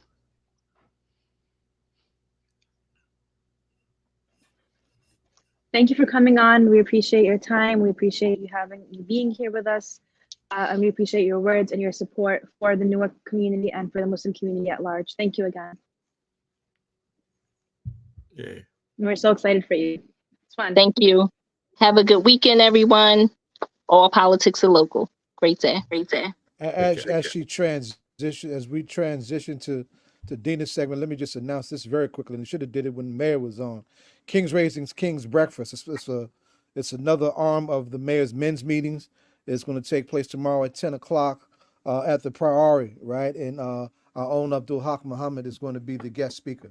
10 o'clock at the Priority, King's Raisins King. That came from my little brother, my son, the general, right? That's his program that we're trying to find a place for that here. He started that through equal justice. He's not equal justice. I'm sorry. Until Freedom. I'm Equal Justice, right? From Until Freedom, a couple of years ago, right? We have an arm of that here in Newark. So say that again, Zaid. What time is it? 10 a.m. at the Priory Restaurant on West Market Street. Kings, Raising Kings. It's a male rites of passage oriented share that Until Freedom initiated under my son, the general, and it's something that we've been using here in our community-based violence intervention spaces since he marched with us a couple of years ago, if you remember. He marched with us, right?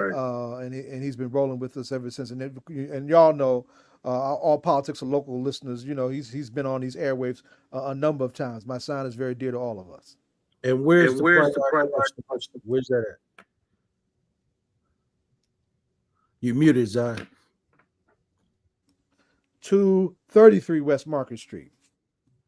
233 West Market Street, right where Market Street makes that turn, right, going up the hill. So we'll put it in the show. Say it again. You broke up. We'll try to put it in the comments before the end of the show. Yes, sir. Right. Remember, anytime that you're not talking, if your mic's not on, it's going to be an echo. Yep. Okay. And so, Zai, do the introduction. This she's joining us for the first time. This fierce young woman is an important advocate, and that just moved to Newark recently. The Council of American Islamic Relations is a national organization that has a New Jersey chapter. This New Jersey chapter moved to Newark recently, and before they could get good and comfortable, all hell has broken out all over the place, from Newark to Gaza, that is making their already very, very challenging work probably exponentially more challenging, because with the loss of someone like an Imam Hassan Sharif, and Dina, that was me and Ed, that was our old mosque, right? It's something we took with some of us. We take that real personal, right? And to the genocide that's happening in real time in Gaza, Islamophobia is all over the place. People are being silenced. People are losing their jobs. Students are being put out of school. We can go on down the line, and underneath a rubble of 30,000 people who have been killed, right? 70% are women and children, and 2 million displaced, right? So she was supposed to come on when we did our tribute to Imam Hassan, and somebody accidentally put the wrong link in and she couldn't get in. Right? We won't get into all of that, right? But I think I gotta have you back, daughter. It's all right. This is an open mic. This is a drum you can always play, right? So I'm glad to finally be able to get her on to talk about the work of CARE, right? How we can ally and work together, build solidarity, build unity, and build justice and build peace. Dina, come talk to us, daughter. Tell us about the Council of American Islamic Relations. Brother Zayed, thank you for having me. Thank you for your very kind words and your words that we're not really worthy of. Thank you for your respect, your honor, for having us here. And I did want to open just with a quick tribute also to the Imam who, he had an impact on his community. He had an impact on us as staff. We've only met him a handful of times since we've moved to Newark. Actually, since even before we moved to Newark, we met him a few times. And then upon our move, unfortunately, we didn't get to collaborate much, even though we were talking with the community. We wanted to get some programming up, and we just he was taken away from us too soon because we weren't able to really relish in his leadership. As you can see from his janazah that was covered by media all around the country, not just the state, all around the country, and even internationally. The Imam was very well loved. He was a strong leader. He cared about his community. He understood his community, which is so important to see. His people loved him. We loved him, and it's tragic to see him go so soon, in a way that was entirely preventable. So we're here for the community. We're still with the community, and we're praying for his family, especially, and for his community to make that they get through this. It's not, it's hard. You're losing your leader, right? The leader of your mosque. And I remember when we were, I was at the mosque for the day that he was shot. And I remember being there, and I was speaking with people in the community, in the mosque, and for the night prayers, and just talking to people and hearing from them, and this is a real effect, right? This is it's so hard to describe or to really deliver the point or the message of how important he was to his community. Like, not only was he a leader at the mosque, but he was also a father figure to several people in the community. And to see him taken away in such a hasty way, in such a violent way, in such an aggressive and heartbreaking way, it hurts. It hurts, and it's hard for us to cope with it, and it's hard to see his family trying to cope with it, his family trying to make sense of it, his community trying to make sense of it, and the mosque just kind of trying to find their footing after such a traumatic and tragic incident occurring. But as we say, To God we belong, unto him we return. We know that the Imam, he's in a better place now. He was killed while he was on his way to serve not just his God, but also his community. And that's how he lived, and that's exactly how he died. So, it's hard to endure this, but we have to keep going, we have to keep pushing, and we have to, keep honoring him in our work and in everything that we do and that we say and that we see. On that, we've been doing a lot of work also on the genocide, as you mentioned, Brother Zayed, the ongoing genocide in Gaza right now and in Palestine proper. That's also another issue that's really been eating up our time, eating up, just living in our minds since October 7th. And we're here now, going on to the 4th month of this genocide, and hoping that our elected officials step in and take action in the way that they are expected to, elected officials as our representatives, as people who've come to our mosques, who've come to our centers, made promises to protect the Muslim community and to uphold the rights of the Muslim community, but are now really just breaking those promises left and right and making it difficult for the Muslim community to contend with that and to see seeing that if we're so disposable to you in this sense, what does that mean for the future? Just for our listeners who may not understand the issue or some of the issues that you talked about, South Africa just brought to the International Criminal Court claims of genocide, right? And they're bringing a case to the International Criminal Court. That there are many people who are in New Jersey who are elected officials that when you use the term genocide, they to describe what's going on in Gaza, they push back. They say it's anti-Semitic. They say that it is blood libel. They react in very. There are some people who react in very vehement ways. Why use the term genocide? What is the reason for calling it genocide? Jonathan, it's really funny that they react this way, because now, all these years later, elected officials, folks, scholars, academics, everyone across the spectrum is ready to say that South Africa was an apartheid state, that South Africa had infringed on the rights of the native Black population of South Africa. But they're only saying that now, once apartheid was, once Mandela and, grassroots organizers brought down apartheid in South Africa. And still, even though it's technically no longer an apartheid state, but we still see a lot of segregation in South Africa. We still see the remnants of apartheid, of the apartheid regime, of the colonial powers in South Africa. But that's a different story. But we,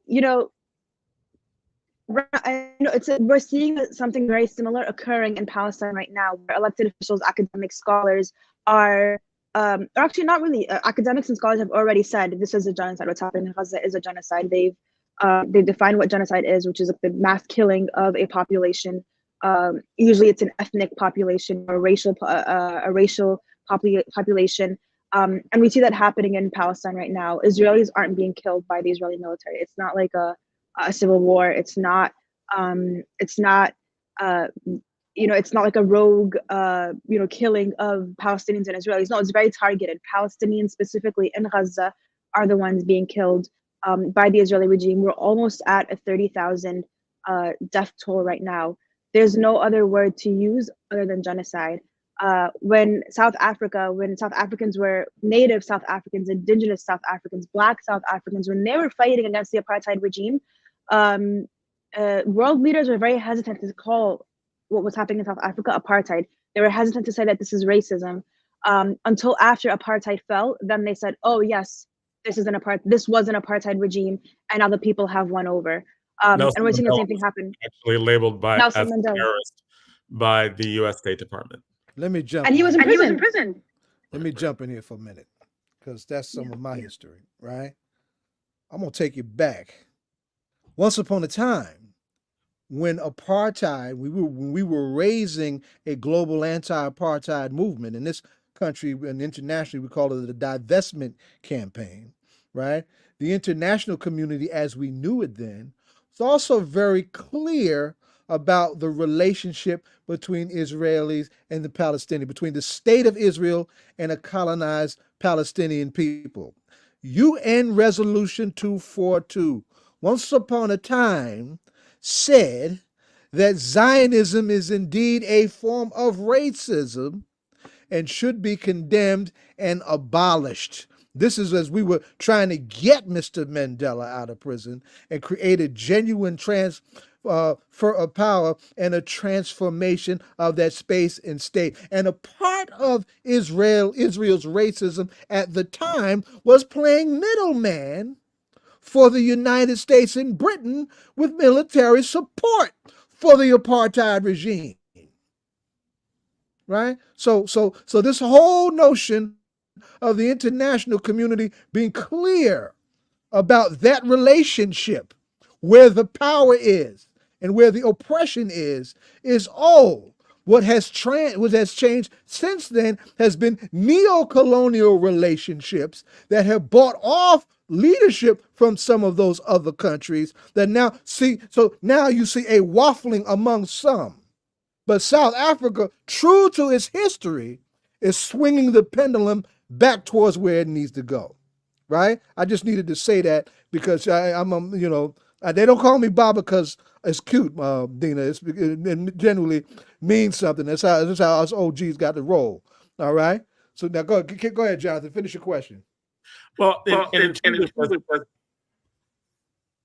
more specifically, the accusation of genocide, like I think that you started talking about 30,000 people who were killed, like close to 1% or over 1% of the population of Gaza has been killed. What are the other things that would make it definitionally genocide that you feel comfortable saying this is genocide? I mean, we also have to look at we're not talking about the population of Israel, Palestine as a whole. We're talking about a very specific population. I would argue that genocide has long began since 1948. There's been the ethnic cleansing of Palestinians. It began long ago, but we're seeing an active and very aggressive form of this genocide unfolding right now before us. And we see that it's Palestinians specifically who are being killed, who are being ethnically cleansed, who are being displaced from their homes, who have been told to evacuate from the north to the south and from the south to the north. And in their path of evacuation, Israel bombs them. Israel kills them. So there's no provision of safety. When that occurs, that becomes a genocide by definition.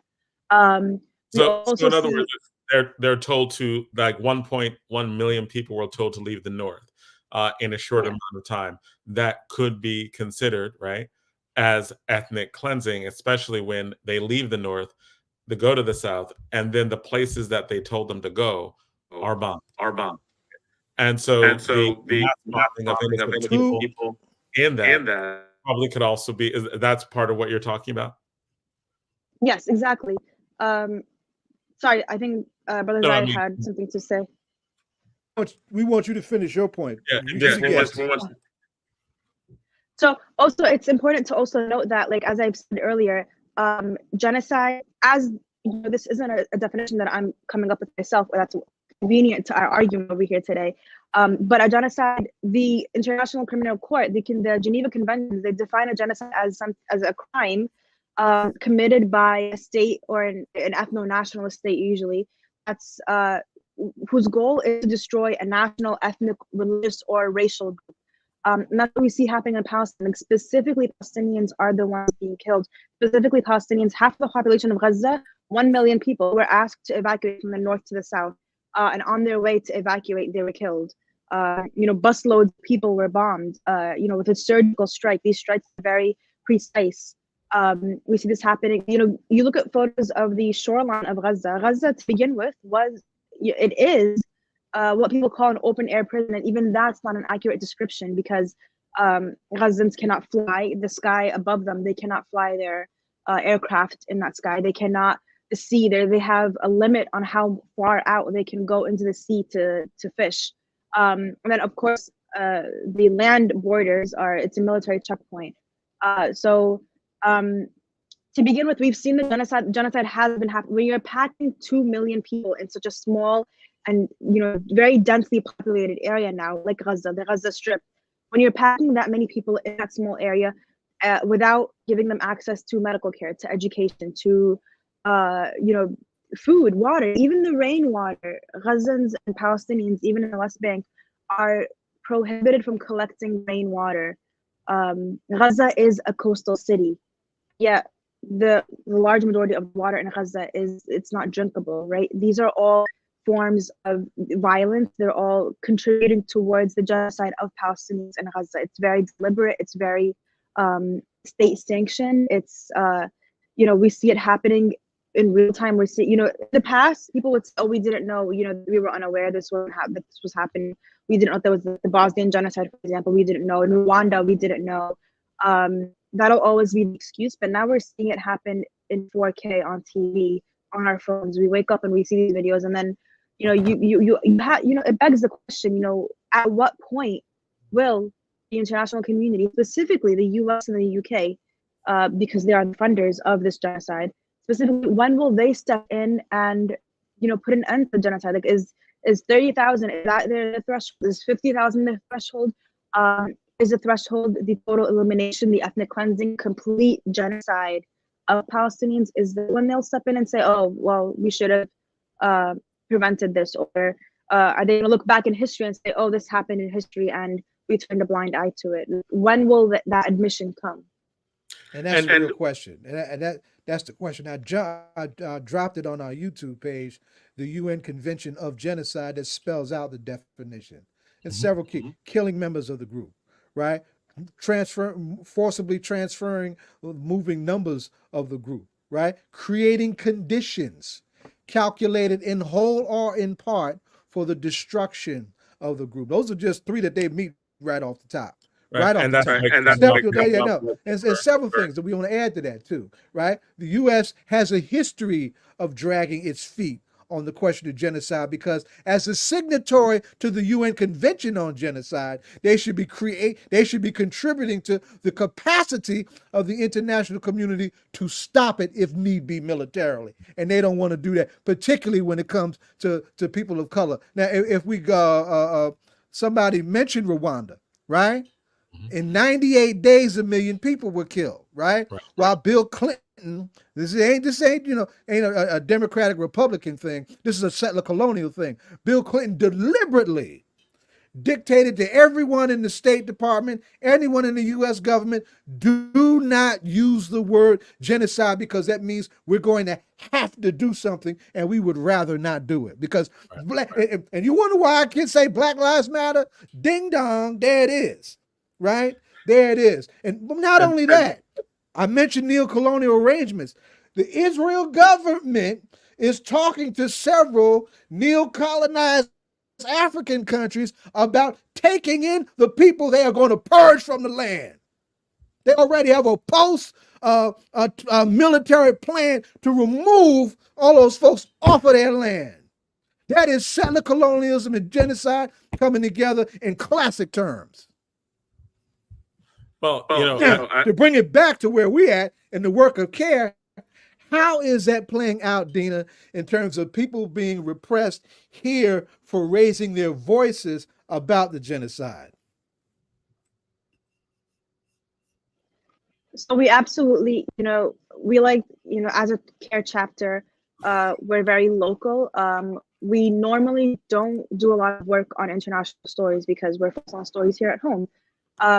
But sadly, a lot of times what happens overseas has a direct impact on our communities here in New Jersey. And we saw that after the invasion of Iraq in 2003, something that was happening several seas away, several thousands of miles away, had a very direct impact on the community, the Muslim community here in New Jersey. So we saw that happening, and obviously as a chapter, you'd have to respond to that. And with it's no different. Ever since the war on Gaza started on October 7th, we've seen a steep skyrocketing of anti-Muslim bigotry. We've seen people get fired from their jobs. One woman was fired from her job immediately after she texted her manager telling him that I will be partaking in a global strike in support of Palestinians and in support of the call for a ceasefire. And his response to her was, "You are now terminated. HR will handle, your supplies and everything else, closing out your position, basically."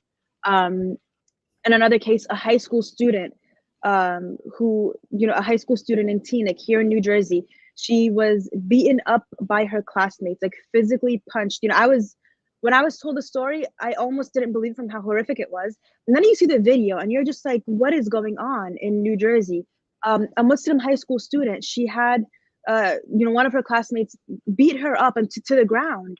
And she pulled off her hijab because the girl had, she wore a scarf that said Palestine on it, on her forehead. That's what she wore to school, which is not in violation of the school uniform policy, but that occurred. In another incident, we had a medical doctor who was fired from his position because he also, in the early days, in October, he had posted in support of the Palestinians' right to freedom and liberty and a dignified life. He posted in support of that, and then he was immediately fired from his job. He was reinstated, and in some cases, folks have been reinstated at Target. One of the managers at Target in Edgewater, she's a manager. She's not, she's a top level employee. She was fired from her job because she circulated a video on social media of a man who was presumably Zionist, or at least sympathetic to Zionist ideology, who had threatened to rape Palestinian women. This man is making threats, threats of violence against women. And all she did was amplify the video of him doing that. He put himself on a video. He made the call. He said this himself. She simply amplified what he had said to let everybody know this is what we're up against. And she was fired from her job. So we see, the backlash is quite staggering. In Cherry Hill, a minor student. Wait. So you said a woman was threatened with violence and rape, and she amplified the threats of violence and rape, and she was fired? So it's not clear from the video who he's making the threat against, but the video angle is it's from. So let's say I'm standing here, I'm taking the video. The man, he's facing this way, and it looks like he's talking to somebody else, or he's yelling at somebody else. She took a video, or she shared the video of him making those threats, and she was fired from her job. And because he was saying he was making threats, saying, Palestinian women, I'm going to rape Palestinian women. He's making these threats of violence against Palestinian women. Fired. She got fired. She got fired from her job. It's atrocious. It's outrageous. Wow. It's also just very mind-boggling. Where are we? How are we? Where's the reasoning in this all? It's getting kind of confusing because we're talking about a genocide happening. We're talking about people making threats of violence. We're talking about at universities, we see Israel sympathizers doxing Palestinian and Muslim students. So what they do is they'll grab somebody's information. Let's say I'm a student at a university and I say I support Palestine, and then somebody who is sympathetic to the Zionist cause, the genocidal Zionist cause, I'll say, will grab my name, they'll take my information, and they'll put that out for everybody to know, so that now I'm in harm's way. They'll put your address out there. They'll put your full name, your any information that they have, your social media profiles, your phone number, whatever information they can grab, they'll put it out there so that now your physical safety is threatened. And then in the end, what you see is the person, let's say if it was me who's being doxxed, I would be the one who faces the repercussions. I'm the one who's anti-Semitic. I'm the one who's violent. And the person who doxed me or who put all my information out there and put me in direct harm's way, he doesn't encounter anything. He doesn't face anything. He's supporting the status quo. I'll give you another example. Congressman Josh Gottheimer. Students, in response to doxing, in response to folks taking people's pictures and saying, oh, this person is anti-Semitic, or this person is violent, or whatever else, they've started wearing masks to protest. And we've learned this actually, kudos to the Black Lives Matter movement, because we learned this from Black protesters who were also being targeted by surveillance systems, by law enforcement, when they would protest. And we've seen a lot of Black Lives Matter protesters being killed or dying suddenly in their cars of heart attacks and, in very strange ways. So they taught us to wear masks when we go to protest. And so now Palestinian protesters have been wearing masks. And then Congressman Josh Gottheimer, goes on his social media profiles, and in one of many instances of him being very callous in his words, he says that he calls these students who are protesting with masks on, he calls them cowards. He says that they're being anti-Semitic, and he calls on universities to start disciplining and punishing these students we're supporting the Palestinian call for freedom. So it feels like we're living in an alternate reality. We're watching a genocide going, unfolding in front of us on our TVs, in the streets. You go to the gym, you walk down the street and you see you see a TV or you hear a radio station. You go to the gym and you see another day of genocide. You hear about the ground invasion. You hear about all these things. You walk around, you see another protest for Palestine, and then you come back and you go to your workplace or you go online on like your representative's website, and then you find out that they've signed another. They voted in favor of increasing aid to Israel. They've written something again, like in the 100 days. It's now we're at 105 days of genocide right now. But I'll see them making very callous statements saying that it's war. What do you war? There's no. This isn't. These aren't two equal states that are at war right now. This is an occupied territory. This is Gaza, a refugee camp. One of the most well-funded militaries in the world. Israel has the most. It's a strong military because it's funded by the West, by the UK, by the US. And you have this against a refugee camp, basically. That's what Gaza is. Gaza is largely a refugee camp. When Israel was established in 1948, they ethnically cleansed Palestinians from all around Palestine, and they just pushed them into Gaza, into that depopulated strip, the besieged strip, and they blockaded Gaza. Gaza is under siege right now. All of this is in stark violation of international law. And then we hear newscasts saying, oh, it's a war, or oh, there's terrorism. And it makes you question, what is your definition of terrorism? Who is the terrorist here? Where are the standards? What are the boundaries? What are you saying? There's no other thing to I'm out of words. We're at 105 days now. We're almost, a third of a year, 4 months of a genocide. And it's just like, there's no words to say. There's intellectualized conversation anymore. It's just where are we? What are we doing? I know that we're running out of time for this segment. I know we're going to have you back to talk more about what's going on, specifically about the different cases that are going on and what those Jonathan, I can't hear you. Hello, can you hear me now? Am I out? Can you hear me? Zaid, can you hear me? Thumbs up or thumbs down? You can hear me? Ed, can you hear me? With her sound. Dina, can you hear me? Right. And she can't hear us. Dina, can you hear it? I don't know what happened. Something she just posted. She can't hear. Yeah. Okay. So we are. There's something. I think there's something wrong with your sound. You can come back and go back in. We were getting ready to end the segment, and we're definitely going to have you back on to further talk about the specific instances that you're working on. Like, what are the resolution in these workplace or the firings? What are these situations that are going on? Because, I think that a lot of these stories about how people are reacting to people who are making threats and making actual threats of violence that's recorded, and when the person that they're threatening gets fired. I know that one of the things that I like about the organization is they follow up with lawsuits and they follow up with legal recourse, not just with media, but with no, you actually violated their rights. And this is why we need to take you to court for those things. So we definitely need to have you back soon to have a conversation about, well, what are some of the cases? What are some of the recourses that are being had? And what are some of the resolutions of some of these things? Because I think that the work that you do is incredibly important.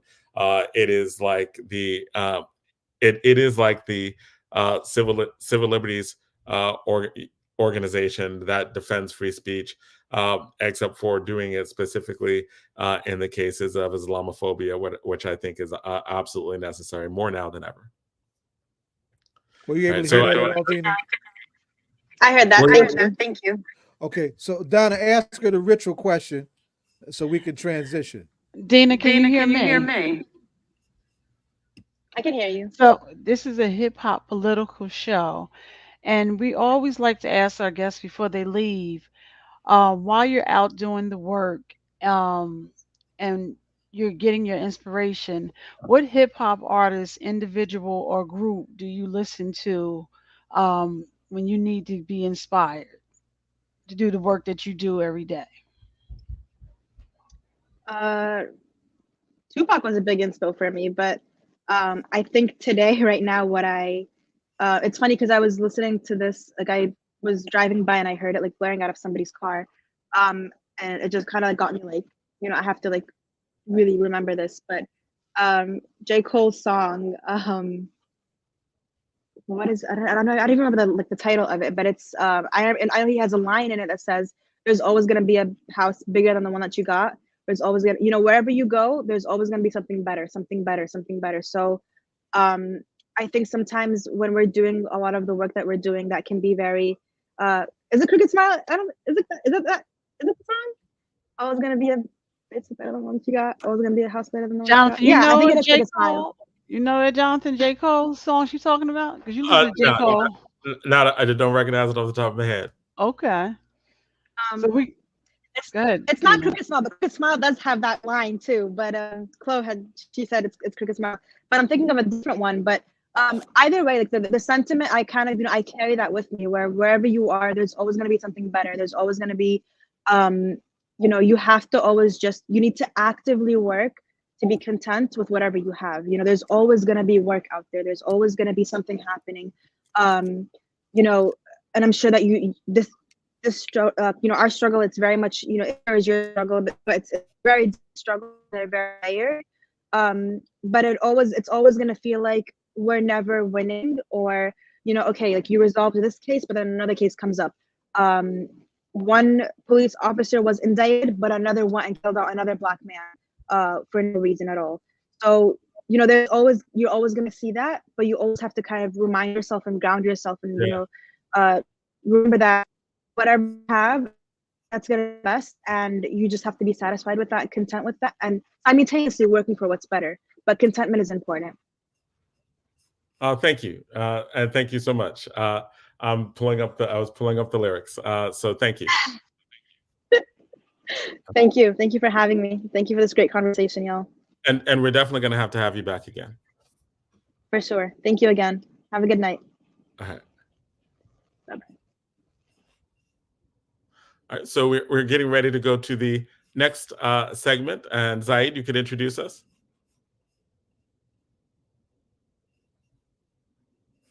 Zaid? I'm having trouble unmuting. My Okay. It's starting to act a little funny for some reason. I apologize for that. And I appreciate that, because she's really been going through a lot with that. And there was a fresh voice that I've been wanting to engage in a space for a minute. Most folks know the work of the great Ironbound Community Corporation, Newark's pioneers of environmental justice, from our beloved Maria Lopez Nunez, right? But there's a whole squad of organizers that are coming out of that space. And this particular guest, this new guest, Chloe Desir, is now the lead organizer for environmental justice. And this has been a heavy year locally, the heavy year nationally on the question of environmental justice. And they also have, we just observed the 95th birth anniversary of Dr. King, and they're going to host an event next week to honor Dr. King's birth. We were supposed to do that tonight. Ed alluded to this at the top of the show, and I was supposed to be out with them, but in anticipation of the storm coming, folks thought it was better to just wait for next week, when the weather is definitely going to be much clearer. So to share what's happening on the environmental justice front and why environmental justice is important, I want to welcome to our airwaves Chloe Desir, lead organizer for environmental justice for the mighty Ironbound Community Corporation. Chloe, what's up, daughter? Talk to us. Come talk to us. What's happening? What's on your plate? What say you about 23 and all its environmental funkiness, right? And what we got to do to protect Mother Earth from the funk of these capitalists who are trying to take us off the planet. It's a big fight. It is a big fight. Well, first and foremost, I definitely want to thank you for having me on tonight. I'm loving the conversations that we're having here in this space, and leaving space for people to advocate for the things that are so important here when we're talking about politics, and especially local ones, because everything that happens to other people around us, it can only be so long before it happens to us right next door, right, or right in front of us.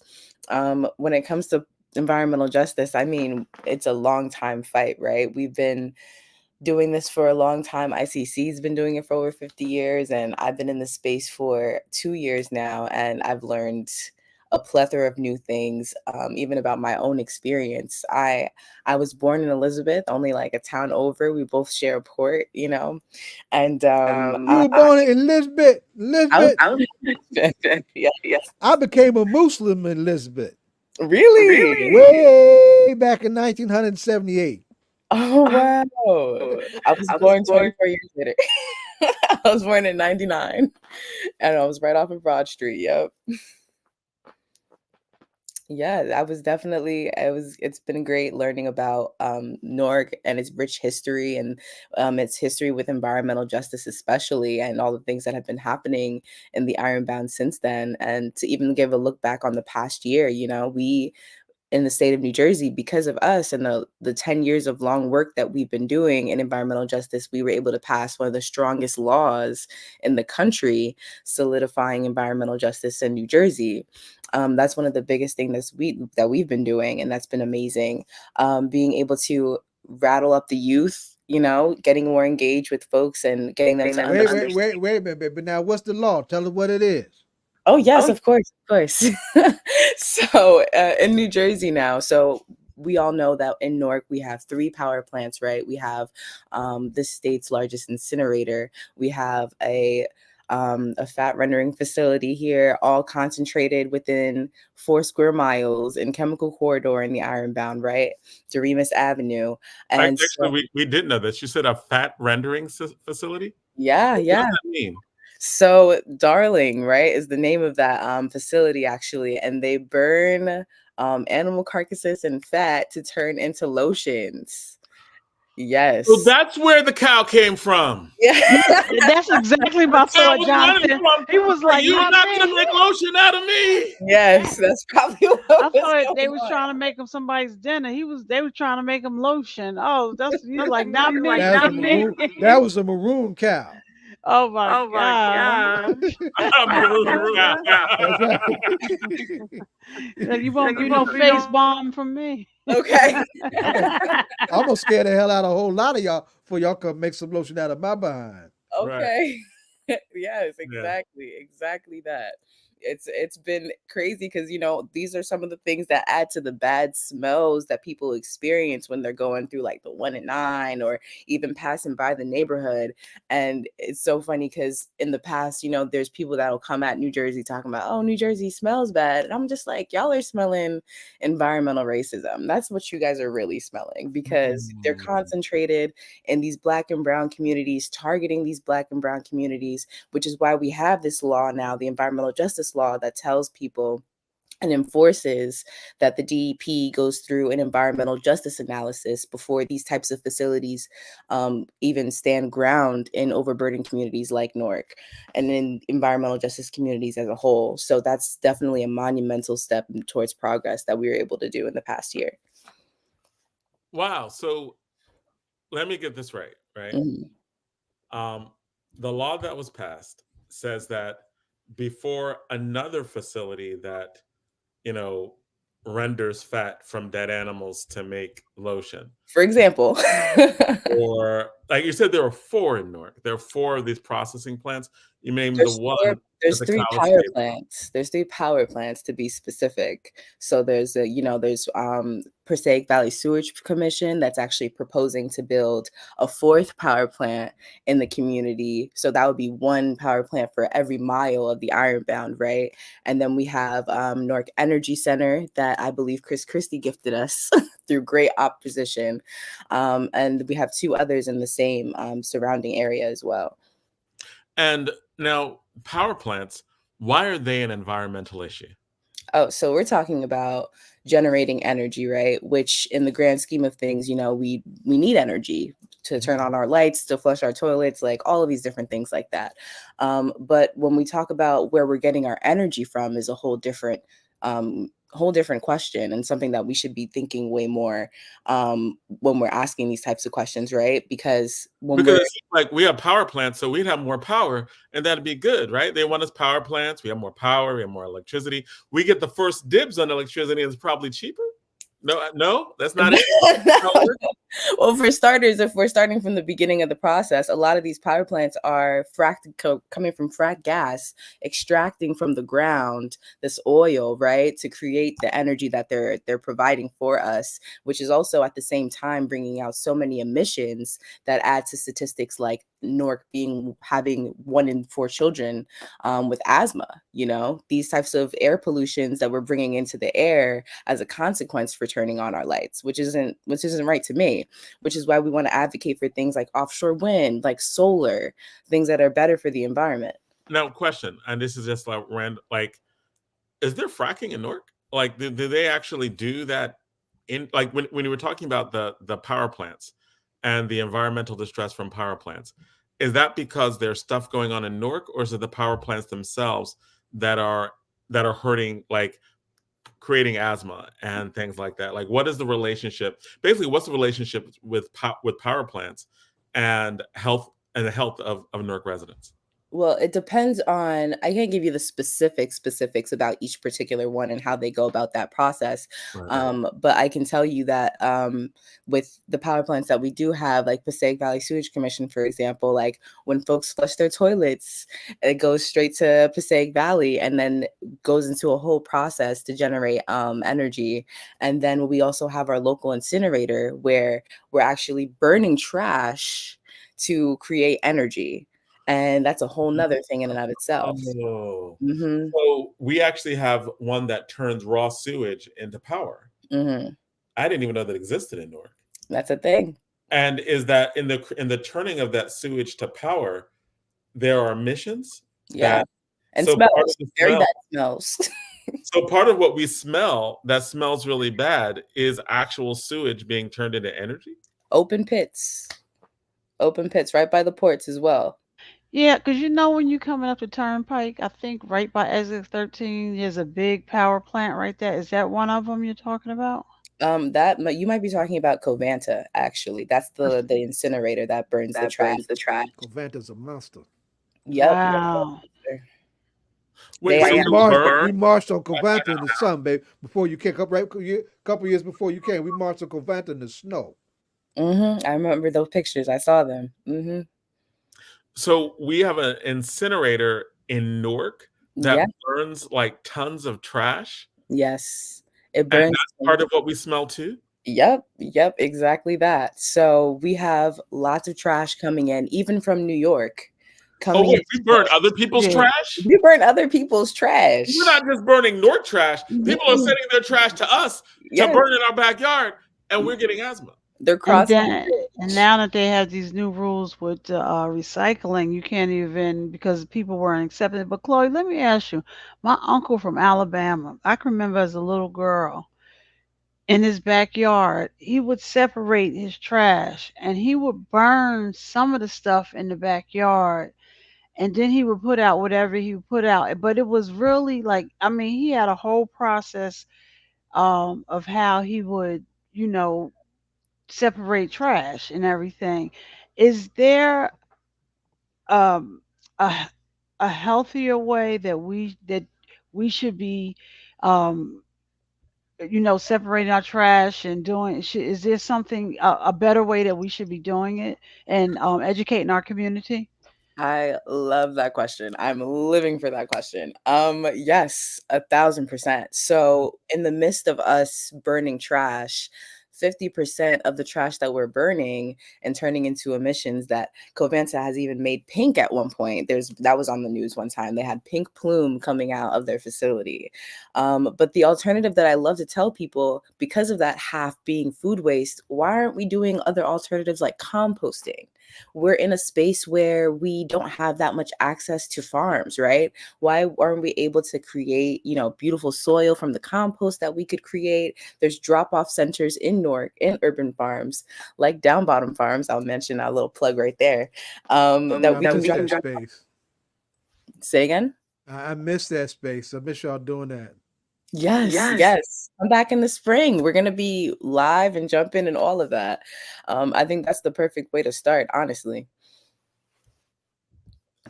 It's a question that Dr. Myrna Morales put in the chat on Facebook. Jonathan, did you see what was the difference between environmental justice and climate justice, or is it a question of semantics? And this is an educational platform, right? Yeah. So great question.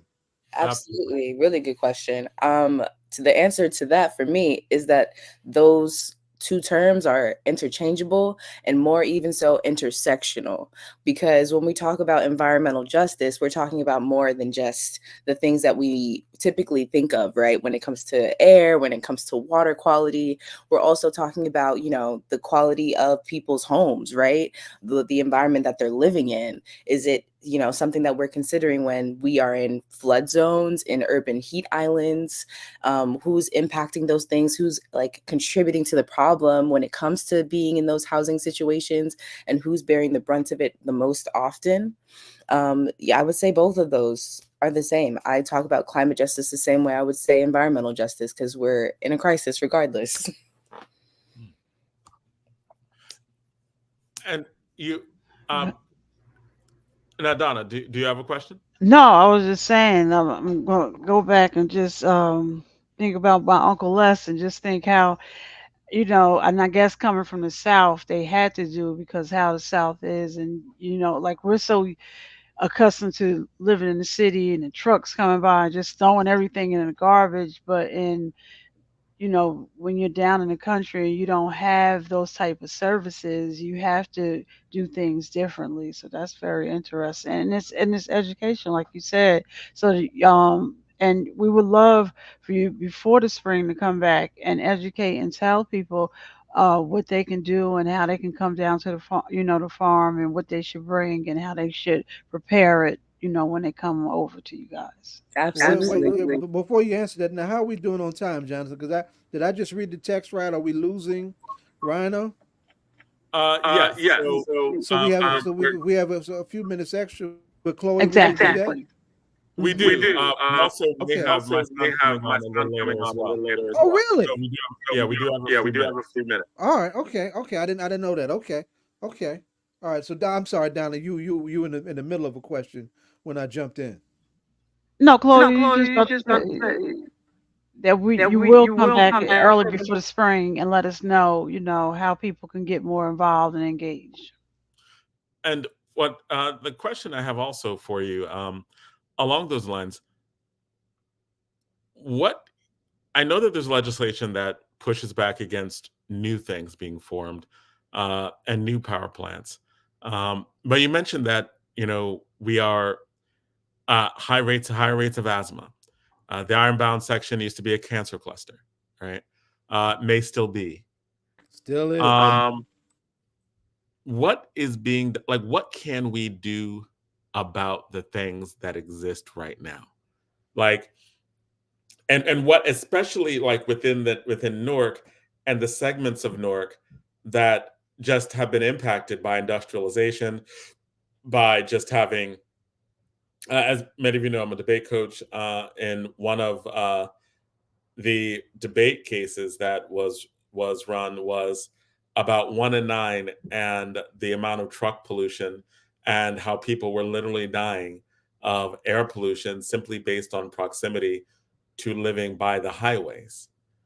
What can we do about the pollution that is here that we know that has been causing deaths from cancer and lung cancer, air pollution, other forms of chemicals that have been left over in the ground?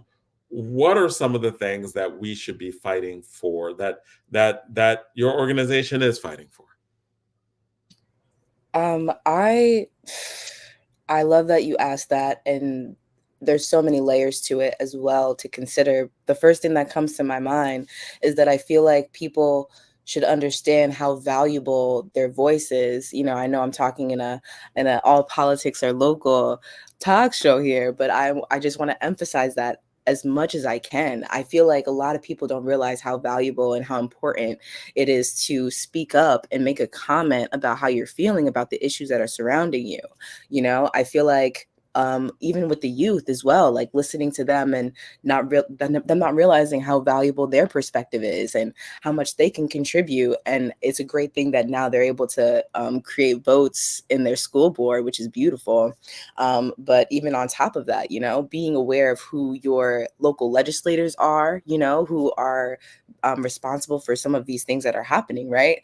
A lot of the people that are even on the board of some of these facilities are local elected officials, you know, that are appointed in these positions. Being aware of those types of things are essential in order to continue on and actually create effective change. And what are some of the things that are being worked on right now? Like, what are some of them? Like, is there a thing going on? Is there a campaign? Is there, like, 'cause I know the ICC has been doing a lot of stuff for years, right? Like, y'all been on the front line in terms of at one point there were multiple there used to be Superfund sites that had to literally have ground removed from parks and have parks redone. I know that those things were specific for years, right? Like entire playgrounds, entire parks had to be redone, that to take up all the ground up and redo them. This thing that happened with people wanting to put new types of develop like power plant type things, sewage treatment plants inside of Newark in densely populated areas, and that law is great to be able to push back on. Are there other things being worked on, or is this still an ongoing thing? I remember last time we had, when we had Maria Lopez on, she talked about how the most important part of a law is after the law has been passed and making sure that the rules governing and interpreting that law are actually, there are no loopholes. Implementation. Right, if the implementation is not right, you pass this groundbreaking legislation, but companies will try to backdoor it, right? Can you tell us what some of those struggles are, either on new projects or the old one? So as of right now, one of the main campaigns that we are working on is preventing a fourth power plant from coming into Newark. That has been an ongoing thing for the past, 2 years since I've been working with ICC. We've been trying to make sure that we get civic engagement. Every month they have their public meetings where we're going on and talking to folks. You know, we're engaging with people, letting them know like what's going on and why we don't want to have a fourth power plant, right? Even though the answer is pretty clear. Why? What do we need it for? Not necessary. And even on top of that, we're looking at trying to, spread more public awareness and civic engagement and letting people know about what it is that what they need, or them telling us, right? Of course, that too, and seeing how we can further provide that information for them and resources. And it's not really the fourth power plant. It's not for Newark. This is something that helps maybe the larger communities, right? Like cities outside, but they want to put it in Newark. Am I right about saying this is not to satisfy power demands in the city of Newark? Newark is a sacrifice zone. Explain that. Go ahead, explain that, Chloe. What is a sacrifice zone? What does that mean? Like, why do they want to put? Because it's not for. We're clear that Newark does not have a shortage of electricity needs, right? Like all of our electricity is taken care of by the power plants we have. The putting a fourth power plant in Newark is not for the residents of Newark, but the greater community in New Jersey that can use that electricity. So why must it be put in Newark? And what did Baba Zayed mean when he talked about sacrifice zones?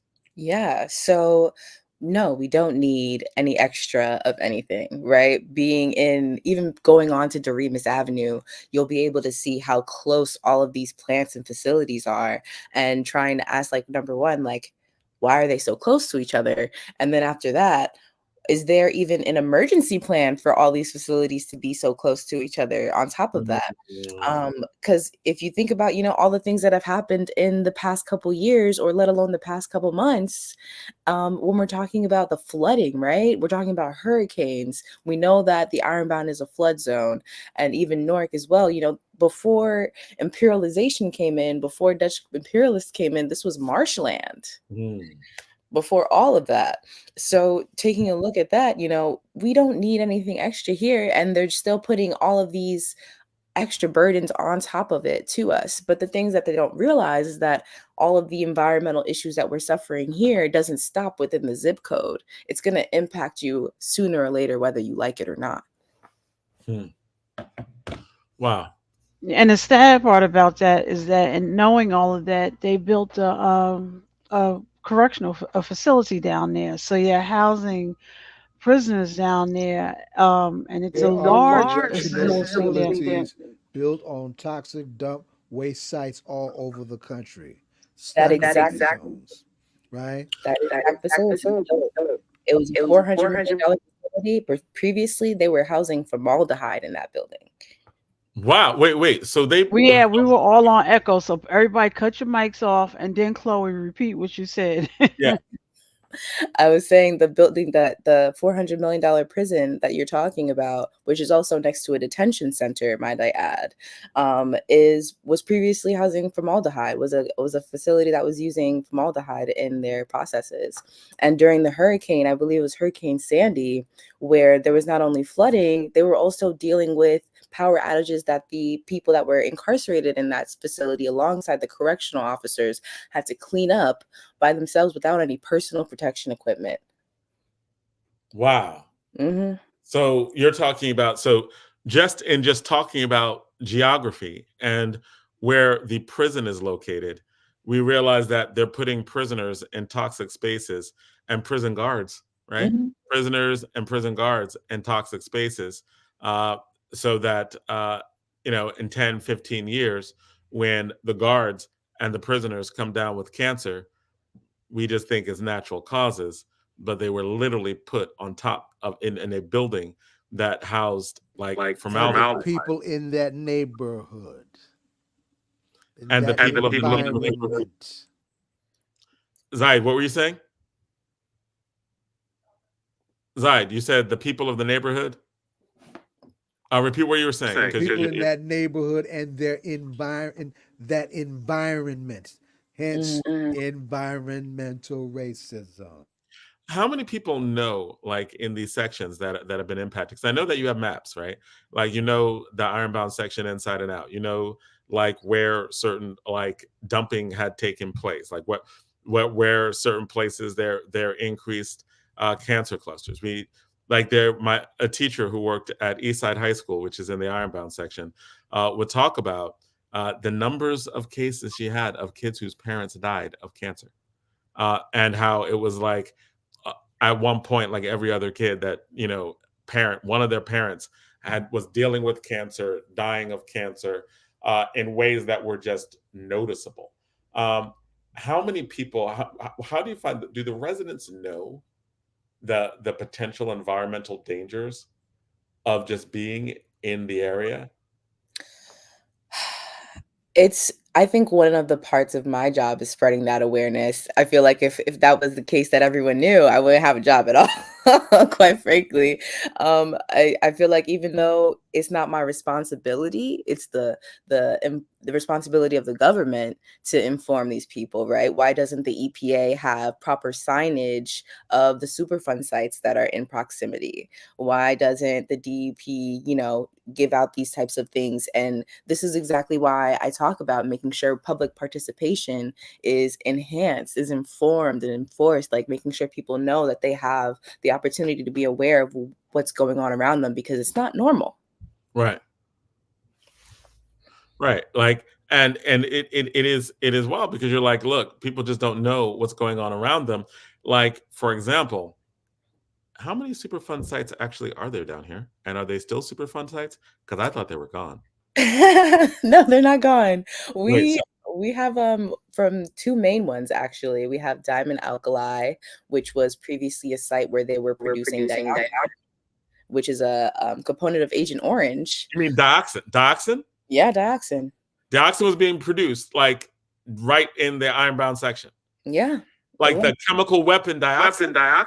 Mm-hmm. It was is a sea of dioxin. Mm-hmm. Wait. And Zaid, you were echoing. So what was the sea of dioxin? The Passaic River. Right? The waste from the production of dioxin that was run all into that river. Oh. Mm-hmm. So like I talk about burying the lead, right? Like, so if I'm hearing correctly, a dioxin Superfund site exists here in Newark right now. Can you explain to me what that means and the implications to health? Well, the Superfund site, once it's designated as one, they're going to be capping the land. So the problem was when that facility was no longer in production, right? They made the mistake of capping everything underground. So it made it so much difficult to excavate all of that. And also a product of a lot of dumping in the Passaic River. What does capping mean? Capping. When something is underneath ground, right? So what they do is they seal it essentially and make sure that there's nothing coming out from the ground to bring out emissions. Okay, but it can go seep into the groundwater. I mean, like, how does that work? Well, this specific Superfund site that is Diamond Alkali, they're not like, it's not like in the ground, it's like encapsulated, if that makes sense. So it's not like spreading completely everywhere, if that. Okay, so the site, once it's been capped, is no longer a danger? No, but the presence is still there. That I will say. It's gated. You can't really go through it or anything like that. But one of the things that I also mentioned earlier, like we were talking about in spreading awareness, all you see is a sign from the EPA that says Diamond Alkali Superfund site under supervision. Like no explanation of what a Superfund site is and what the history is behind that open space that you see is just a mound of rocks. And then behind it is the river. You wouldn't know. So you might think, ooh, park, let me go play. No, you wouldn't think that. You think, ooh, a big mound of rocks with a gate in front of it. Suspicious, but I will keep walking. Okay, unless you're an inquisitive kid, you might go like, ooh, scary adventure. Yeah, that part. See, that's where you really need that record cover L look. Right? Wow. Okay, now, so there's that. So the Superfund site, because it is a Superfund site, means that technically there is no longer danger coming from that, but there was danger coming from that. So are there any sites, or have all those sites that were probably causing the cancer clusters that we were talking about for the last 20, 30 years, are all those sites capped? Are there more sites that are from industrialization? Is there a potential that in the new construction in the Ironbound section that's going up everywhere, that they're just digging up stuff from warehouses, et cetera, that probably should be kept underground? Well, no, I wouldn't say. Just a quick answer to that, but there's going to be a comma right after that. With that being said, there's also a lot of brownfield sites, hundreds of brownfield sites, which is not the same as a Superfund site. A brownfield site can be remediated, right? When things that are like previously things such as gas stations or just regular industrial warehousing, these types of sites can be turned into something different, something better. And in that case, we definitely would want that type of, progressive change in that sense. So a Superfund site, that means that the people were there before jacked up the land so badly that it's kind of like nuclear radiation. You can't use it for 100 years or something like that. Johnson, It's a very, very process.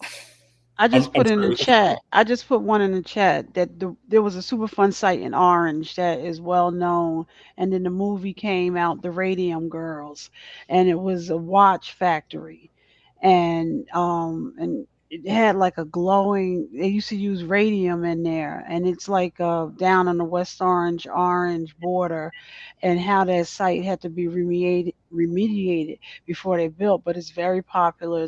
A book has came out about it. Movie, the movie was called The Radium Girls, but how people from the East Orange, Newark area worked in this area for a long time, and they didn't know, and then how the whole process came about, and how one of our laws one of the laws, maybe the law having to do with when you call them in if people aren't being treated fair. I can't think of this group in the government. I can't think of it, but out of the Radium Girls and out of that site, out that whole project came laws that help going forward how we deal with Superfund sites and things of that nature. But I put it in the chat area. All right, thank you. And that's like locally right here, and it took I put what you put in the chat. I put on our YouTube link too, Donna, so folks can see it. Thank you. Okay. And you're saying that there are a lot of brownfields, and brownfields can be remediated. How many brownfields are there, and what should we know about it, especially within Newark? There's hundreds. There's hundreds of brownfield sites. I think one of the things that I definitely would want people to know is that there are also opportunities to turn into green spaces. There are opportunities for us to look into getting the land back from, corporations that are buying so much of it up and pricing us out, and turning them into spaces that we can reclaim. Okay. So there's actually for now, when you're saying that there are sites that the brownfields they can be rehabilitated, that's part of what the environmental justice would be doing to get federal dollars to remediate those sites, and in that, right, like being able to use money from the federal government to go to remediating these sites so that it can be used for community purposes. So is that like a doable thing? Like some people are like, hey, once you use the federal government, they will do bad things. They will be separate from the people.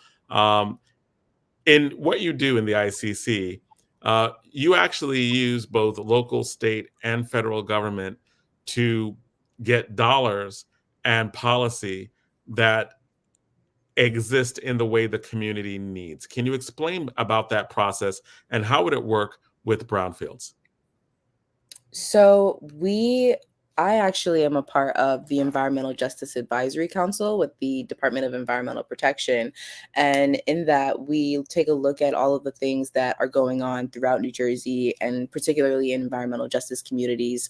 I'm happy to represent, the local and grassroots communities that are around us, specifically the Ironbound Inn in Newark. And with that being said, we also are collaborating with a lot of different folks throughout the state and the country to understand, the different struggles that they're going through and the methods of change that they've created and used in their fights against their local Covanta, because that's more than one in New Jersey.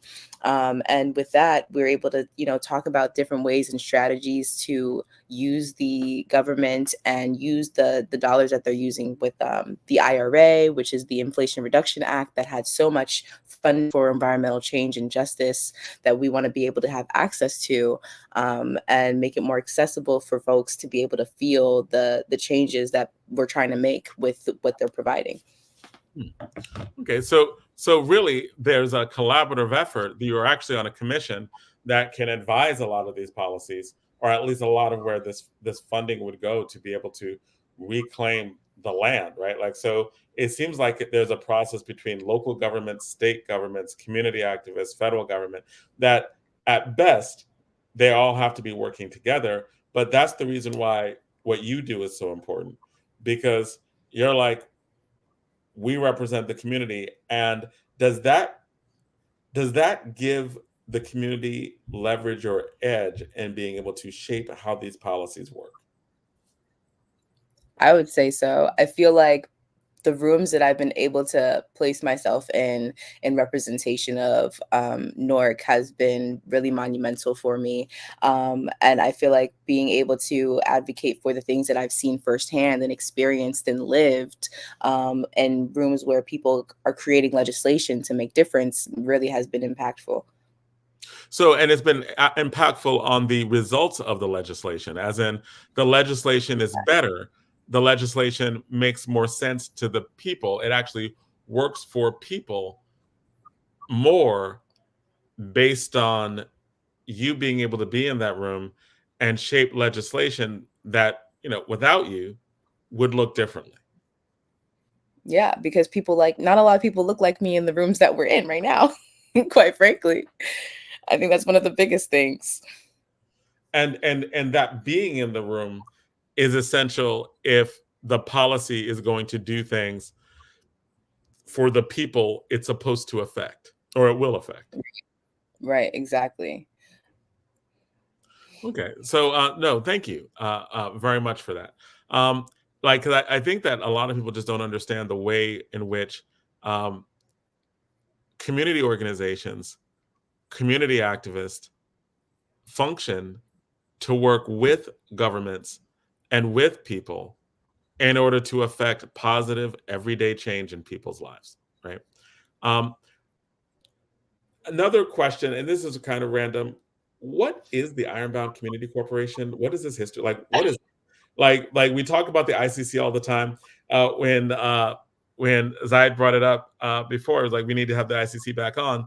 I immediately, because of what's going on in Gaza and South Africa, I was like, International Criminal Court? We're getting someone from the International Court. Right? And it was like, oh, ICC. And I was like, yeah. Ironbound Community Corporation. Got it. What is the history of the Ironbound Community Corporation? What is it? Why is it doing all this environmental stuff, right? It's like Ironbound Community Corporation, right? Like, so what is this basis in environmental justice? Oh yeah, I really appreciate the question because the story it doesn't get old for me to tell. We started off as a daycare, right? A group of mothers came together and were like, we need a space for, childcare where we're going to work. And that turned into a community hub, that turned into a school. And with that, these parents were coming together to talk about community concerns that they were having. And with that, there were times where there were toxic spills that were happening, explosions that were happening in the 80s, and proposals for what is now Covanta, which was initially going to be in every county in the state, but only ended up in Newark, in Rahway, and Camden. Covanta, and with that, what's Covanta? Oh, the incinerator we were mentioning. Oh, okay. Mm-hmm. All right, and you were saying, and so then after that, it grew into something even larger than a school. We're now a space where people can get tax help, get help with getting a citizenship, getting help with all of these different services. And we're still a daycare and school on top of that. And we're able to branch into the environmental justice department that I work in now. So really, it started off just as I never knew this story. It started off just as a daycare center, became a school, but it became a center for community. And based on that center for community, they literally responded bottom up to community needs that went from like daycare to, oh, there's an incinerator. Ooh, we've got all these toxic waste sites, right? And so really all the Superfund sites, and because I know that the ICC was very much involved with the EPA inside of some of those Superfund sites becoming Superfund sites, as in I know that there was a push. I think there was a park that had to be redone multiple times because of radon inside of the soil. And that was ICC pushing as well, right? Like, because daycare, we need a park where our kids can play.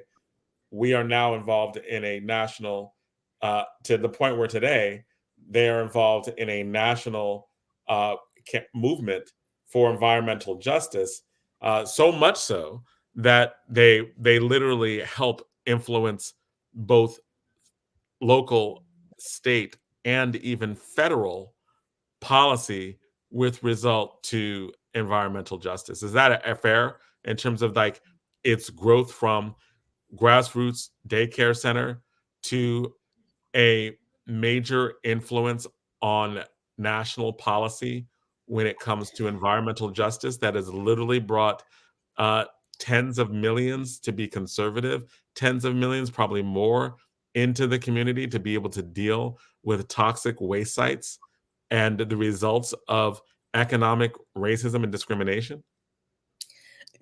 That is a great synopsis. I am like, that is exactly what we do now. Yes, every day. I'm gonna put it in the language of my comrade, who is also an environmental justice pioneer from the MOVE organization. My big sister, Pam Africa. Ain't no power like the power of the people, because the power of the people don't stop. You dig?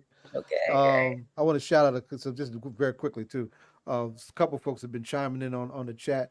We have a listener, Taretha Jones, has been dropping jewels in the chat. Thank you, Queen. Dr. Myrna Morales has given us some important questions. We thank you, Queen. Street Council checked in. Good to see you, young soldier. Right? Just want to shout them out. As we wind down, two things. I don't want to lose sight of what's going to happen next week, too. Intersectionality. That's the new word that young folks use to link stuff up, right? As a daughter with roots from Haiti, right? A young black woman. Okay. How does a young black woman with your roots, right, and your talent wind up in a space like an environmental justice pioneering front like the ICC? How does your background, your story intersect with where you're going with your work? And then tell us about next Friday. Yeah. So I hear a little back. Okay, there we go. So essentially what happened with me, I grew up in Elizabeth and Hillside a little bit, and I've always loved politics. I was 16 when Trump got elected, and I think that was really the time for me to like get more involved and know more what is going on in my community and how government impacts me directly. And from there, I started going to school for it. I went to Rowan University. I graduated with a bachelor's degree in political science. And with that, I was initially working in government. I was interning for some Congress folks and assembly people. And I was like, kind of want to be in a more of a radical space, to be honest. And that's why I ended up in environmental justice. I didn't know too much about what it meant or what it was going to mean to me until I came into the space, but I'm glad that I did. Nice. Yeah, and to mention what Steve was talking about, next week we're going to be celebrating Dr. Martin Luther King with the ICC team at in the Ironbound, and we're going to be at one of our buildings, on New York Avenue. It's going to be from 6 to 8. We're going to be having yoga. We're going to be having some musical performances, some great food. We're going to see if we can get some Rasta pasta in there, and we're also going to a great conversation. Baba Zaid and I talking about how we can intersect, like we had mentioned earlier. Okay.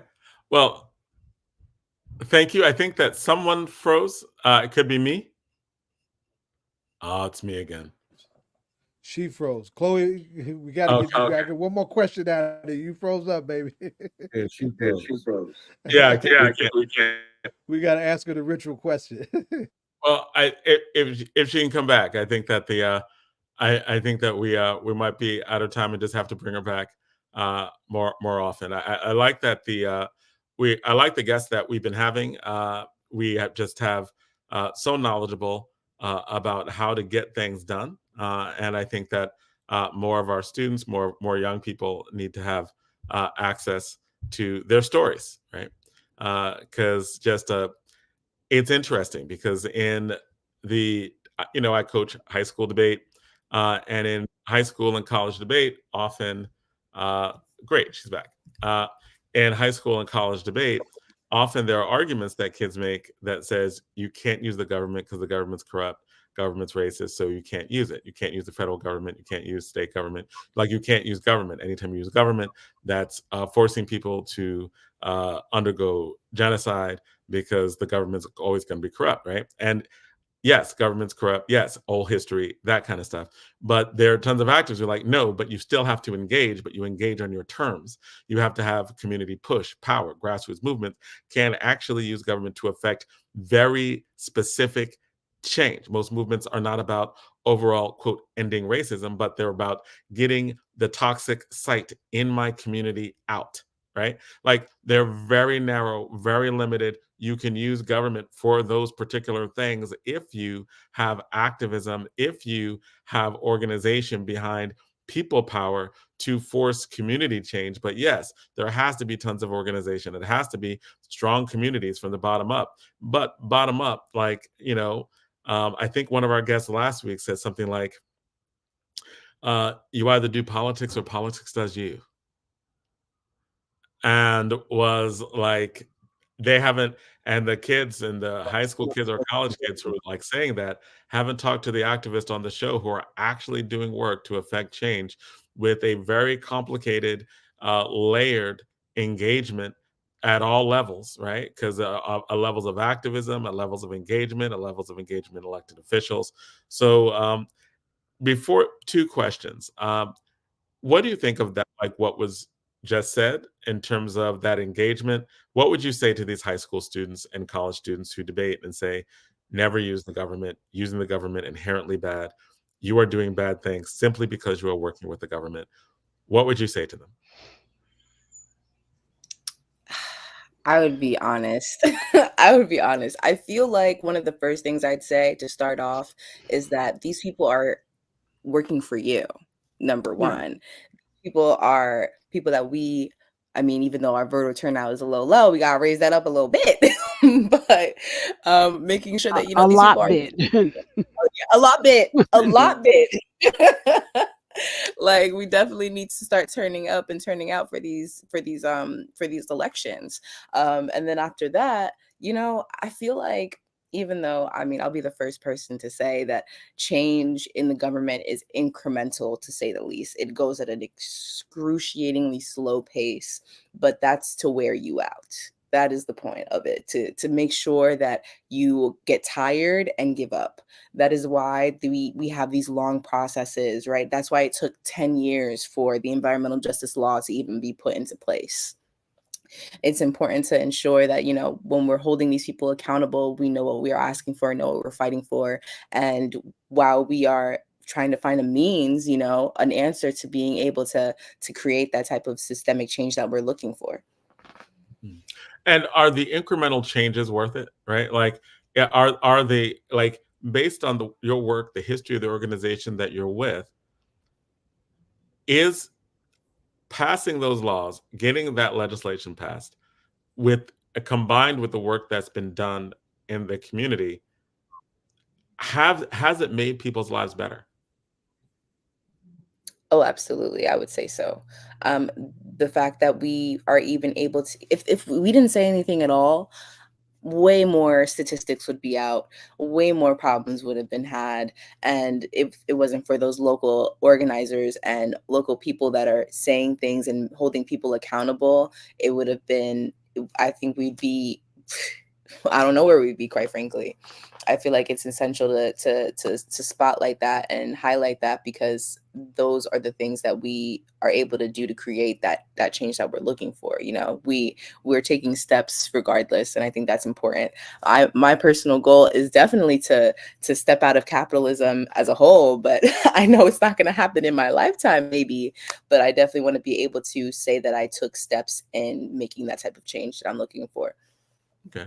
And last question, and that is hip hop talk show. Chloe, let me ask Chloe, your last name is a proud Haitian last name.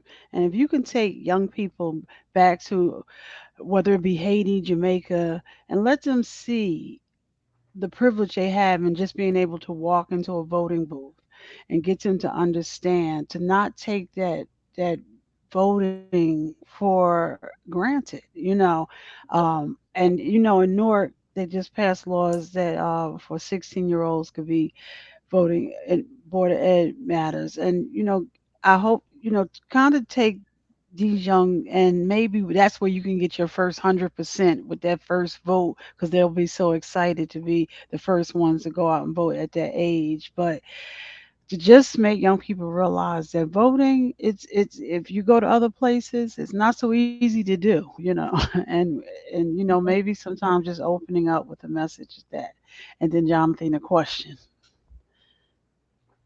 Yes, I feel so grateful that I'm able to even have a platform to be able to speak about these types of things and be in a space where I can work on getting people more engaged in this type of work as well. That's one of my goals as an organizer, to see how much I can help people be able to get out their vote and feel like their vote matters and that it's essential, because it really is. Otherwise, they wouldn't be yelling at us and looking for us when their campaigns are coming out, right? Right. I think that's important to me as well. All right, and last question is, who is your favorite hip hop artist, individual, group, who inspires you? Could be any of those questions. Who are you just rocking with now? Oh man, who am I rocking with right now? Right now, when you mentioned that earlier, that question, I was like, the person that comes to my head is the Fugees. But is that a typical answer? I know someone's answered that before. Maybe that should be your answer. Yeah, Fugees. That's your answer. Yeah. Yes, I think I'm gonna stick with that. Yeah. Okay. Well, actually, absolutely. And it doesn't need to be typical. I can remember when that album came out, Jonathan and I was like, wow, that was one of the greatest albums ever. Me and Jonathan remember that album well. Yep, the score when it came out. Absolutely. Absolutely. Yep. So we agree with you. Absolutely. Okay, great. And also just proud representing Haiti as well. So that's always good too. Always think of Wyclef reenacting Saturday Night Live. Wyclef and his reenacting of Saturday Night Live, so Wyclef definitely can come from a very creative space to spread a word, Absolutely.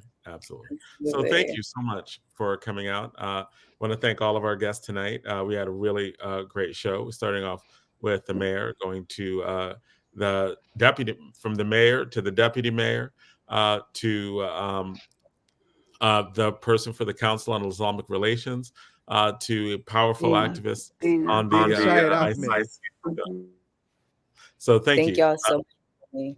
No, thank you. And until next week, peace out. Let me just say two things, John, before you end it. First off, Erica Ford said this was an incredibly great show tonight, and Keesha Eure said this was a major show. I love the surprises. It was monumental. Oh, nice.